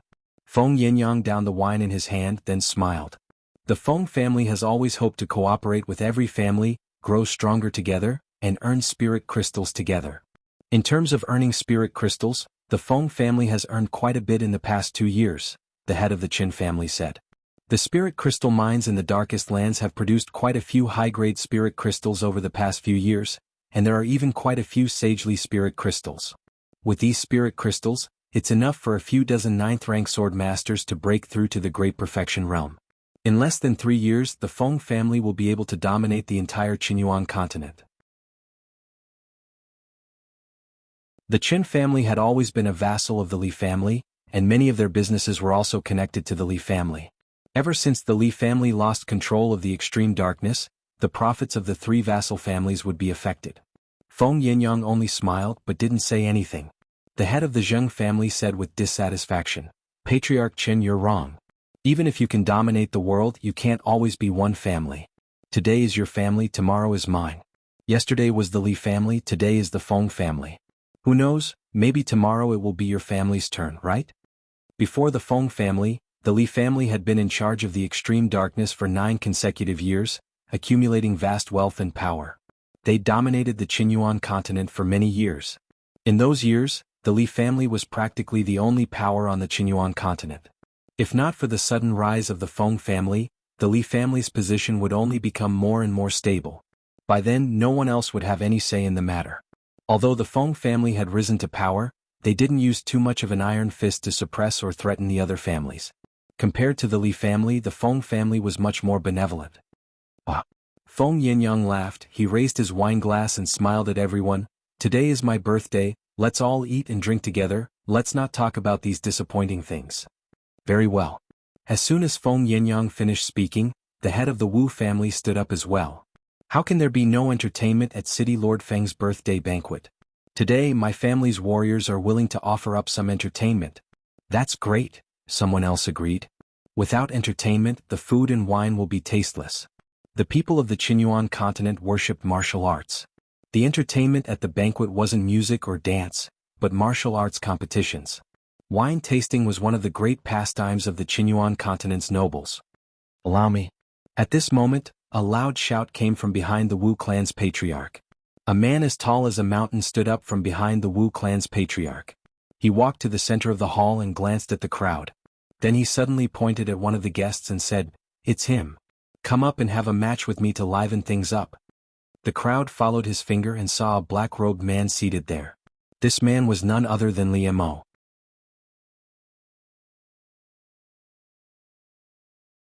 Chapter 388. This Wu family warrior who was as tall as a mountain, wasn't a random one. He was the warrior who had fought with Liemo to the very end during the seven-city martial tournament and had fallen off the stage together with him. He looked at Liemo with eyes full of battle intent. That day when he'd competed with Liemo on the tournament stage, they'd been evenly matched, but for some reason he'd been knocked off the stage by a powerful force. At that time he was still in a daze when he was judged to have lost. After he went back, the samurai thought about it over and over again. The more he thought about it, the more he felt that something was wrong. This matter was like a stone pressing on his heart. As a result, when he saw Liemo among the guests, he didn't hesitate to issue a challenge. "How is it? You don't dare to come up?" Seeing that Liemo remained seated and had no intention of stepping onto the stage, the warrior made a provocative gesture at him. Many of the guests present had also participated in the martial arts competition. Many of them also had doubts about the result, so when they saw the situation at the moment, they all echoed, "Let's go. Let's continue that broken match." "Everyone, young Master Li is a guest of the Feng clan. He has the right to choose not to go on stage. I hope you won't force him." Feng Yicheng stood up and said, "Since that is the case, why don't young Master Feng go up the stage and have a match with the Wu clan's warriors?"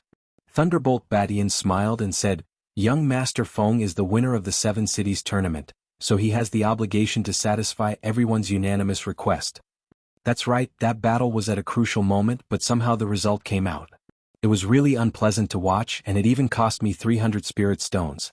Someone among the guests began to urge, "That's right, let's take this chance to let everyone see the contest clearly. Otherwise we will all ask the Feng clan to refund the spirit stones, haha." Someone jokingly said. Feng Yicheng frowned as he looked at the warrior on the stage. His cultivation had already surpassed the consummate level. Feng Yicheng was definitely not a match for him, but the guests present all agreed that if he didn't go on stage today, it would definitely cause dissatisfaction. Just as he was thinking of a solution, he heard a cold male voice. "If that's the case, then I will fight you." Liemo stood up from his seat, his gaze still on Yunruoyan. In such an occasion, Yunruoyan had always kept a low profile and kept her head lowered. At this moment she raised her head and smiled at Liemo. At the same time, the crowd couldn't help but turn to look at Yunruoyan. Two of these gazes belonged to Thunderbolt and Thunderbolt Badian. After this period of recuperation, Yunruoyan's face was ruddy and her complexion was excellent. Her crimson robes made her petite figure stand out in the crowd. Because she deliberately kept a low profile, people didn't notice this little girl at first. But at this moment, once people noticed her, it was hard for them to look away. It wasn't until Liemo turned and strode to the center of the hall that he drew everyone's attention. However, there were still a few who were sneaking glances at Yunruoyan. Thunderbolt was still a little shocked by Yunruoyan's current state. Even though the Silver Dragon Elder had explained to him how powerful the demonic dragon bloodline's regenerative abilities were, he still had some doubts. But now that he was seeing it with his own eyes, he had no choice but to believe it. Apart from Thunderbolt's gaze, there was another person who couldn't take his eyes off Yunruoyan. The young master of the Lai family, Lai Senator Lai Sen, had always been surrounded by beautiful women, but this was the first time he had seen a girl as petite and radiant as Yunruoyan. He only glanced at Yunruoyan once and he couldn't take his eyes off her. Yunruoyan could also feel their gazes on her. Originally, she had only lowered her head slightly, waiting for them to look away on their own, but they didn't seem to notice. Because of their gazes, quite a few people turned their attention back to Yunruoyan. Even the duel that was about to begin in the center of the hall didn't seem to pique their interest. Yunruoyan couldn't help but feel a little annoyed. She raised her eyes to meet Thunderbolt's malicious gaze. Their gazes met, and Yunruoyan didn't back down, just as they had that day at the inn in the darkest reaches of the continent.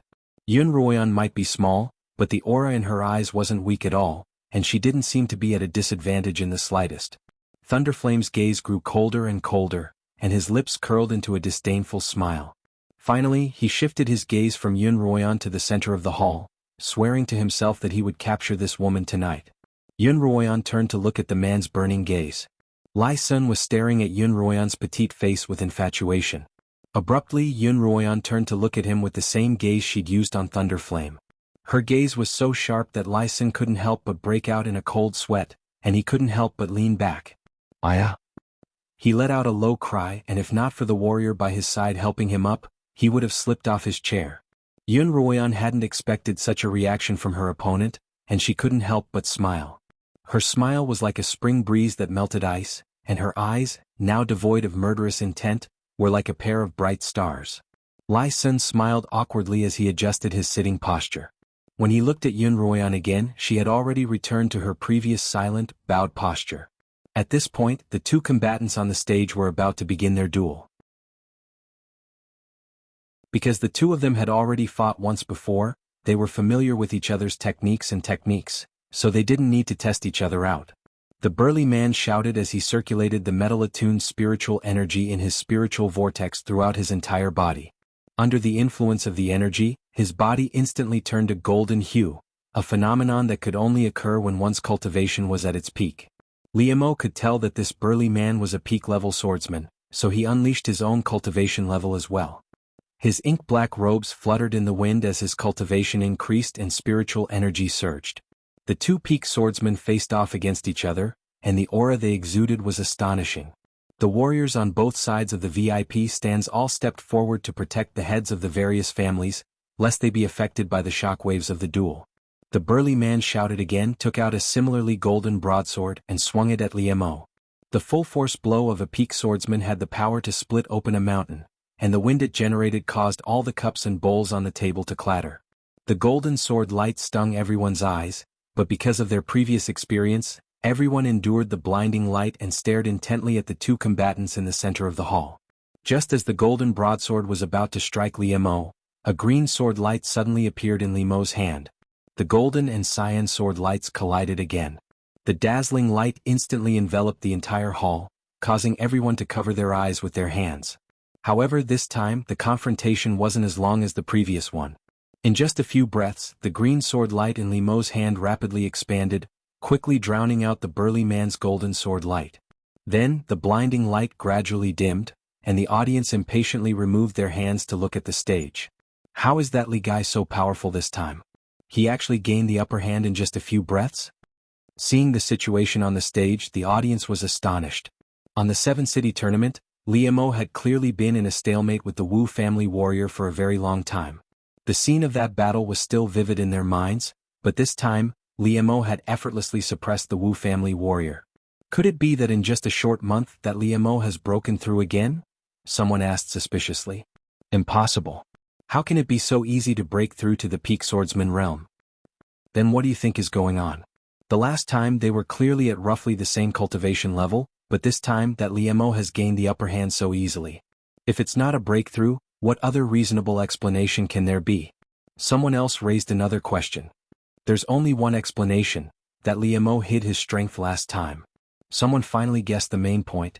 In fact, this wasn't hard to guess. It was just that no one expected someone to hide their strength in such an important tournament. In their impression, everyone who went on the tournament stage would do their best to win. Liemo's situation was truly unprecedented. You actually hid your strength last time? The moment the Wu family warrior clashed with Liemo, he realized something was amiss.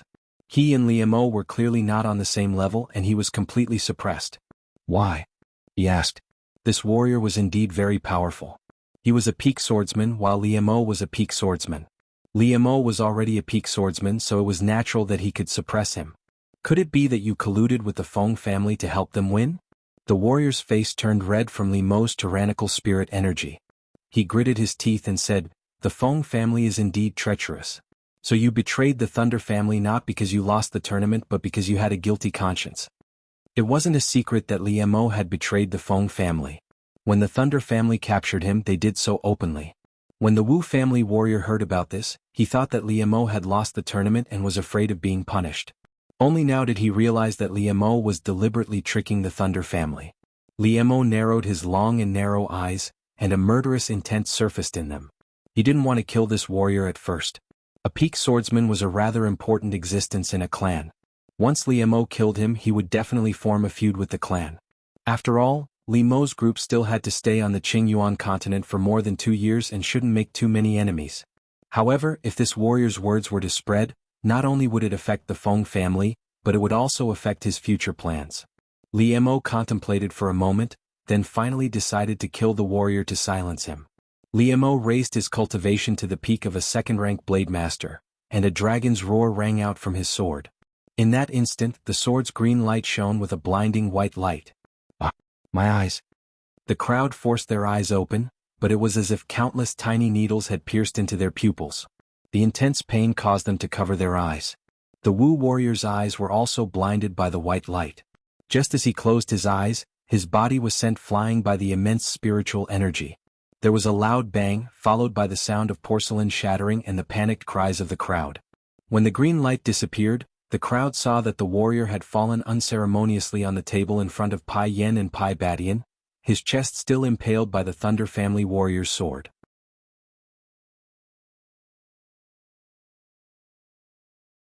Chapter 389. Thunderflame's personal guard was standing right next to the Wu family warrior. At this moment, he had a dazed expression on his face, because the Wu family warrior's chest had been pierced by his sword. That Thunderflame warrior killed the Wu family warrior. Feng Yiqing stood up from his seat and pointed at the Thunderflame warrior. The crowd was also stunned.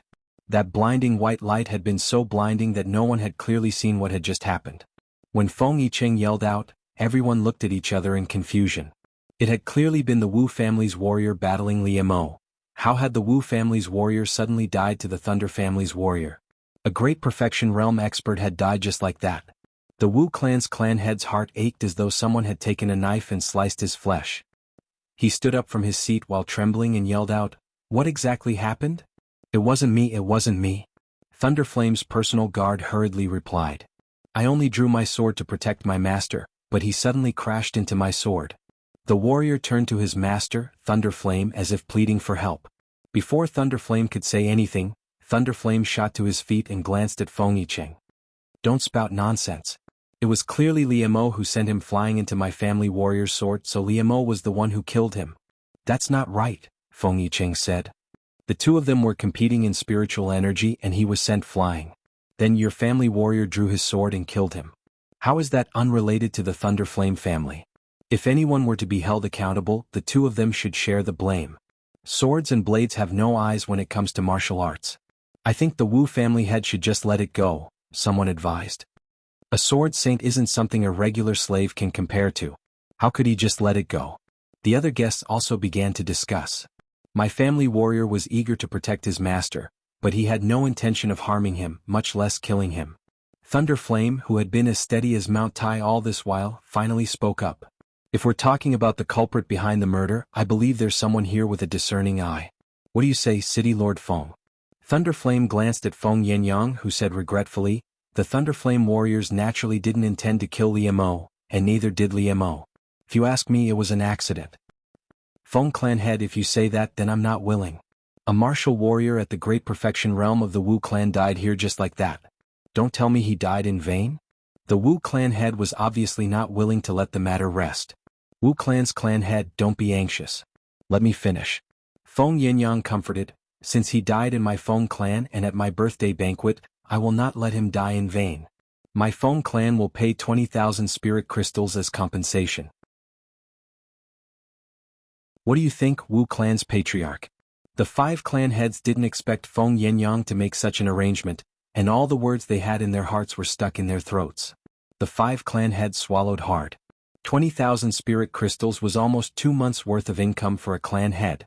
Although a martial perfection realm cultivator was precious, he was still just a cultivator. If they were willing to use spirit crystals to nurture him, 20,000 spirit crystals would be enough to nurture nearly 100 peak 9th rank cultivators. Comparing 100 peak 9th rank cultivators to a martial perfection realm cultivator, the former was obviously more advantageous. Well, 20,000 spirit crystals is a little. The Wu clan's patriarch saw that the Feng clan's clan head was being generous, so he stiffened his neck and said, "It's a little too little." "Then how about one more Saint Grade spirit crystal?" Feng Yinyang didn't even frown. This time the Feng clan's patriarch was completely speechless. A clan's collection wouldn't exceed 10 pieces of Saint-grade spirit crystal, but Feng Yinyang actually offered one piece at a time. Everyone present couldn't believe their eyes. Deal. The 5 clan heads agreed without hesitation. Since the Feng clan's patriarch is so sincere, it would be foolish of me to pursue the matter any further. In that case, let's continue the banquet. That was just a small interlude, so don't let it affect everyone's mood. Feng Yicheng immediately arranged for the Wu warrior's corpse to be carried away, and Liemo returned to his original seat by Yun Ruoyan's side. The banquet began again in a lively and bustling manner. On the Xuanhuan continent, in order to liven things up, the nobles often arranged for their slaves to engage in life and death battles. As a result, it wasn't uncommon for 1 or 2 of their slaves to die, but this time, it was a martial perfection realm cultivator who had died. The banquet finally came to an end in the middle of the night. The 6 clan heads returned to their respective inns to rest, and the guests of the various minor families bid their farewells and departed. As soon as Thunderflame and Thunderclap Badian entered the carriage, it sped toward the inn where the Thunderclap family was staying. The Ghost Master has already made his move, Thunderclap Badian reported to Thunderflame. Thunderflame nodded. His face was dark, and his entire body was brimming with killing intent. Although the Thunderclap family hadn't suffered any losses at the banquet, Limeau's forceful actions had angered him. Tell the Ghost Master and the other warriors that, other than Yun Ruoyan, as long as she's still breathing, don't hold back. As for Liemo, I'll deal with him myself. Yes, Father, Thunderflame replied. Thunderbolt Badian replied, Father, someone is following the carriage. Thunderbolt Badian opened the curtain and looked outside. Then he turned his head and said, Father, someone is following the carriage. Thunderflame opened his eyes. Clearly he had also sensed the aura behind the carriage. Not only was the aura strong, but it also felt familiar. It's him.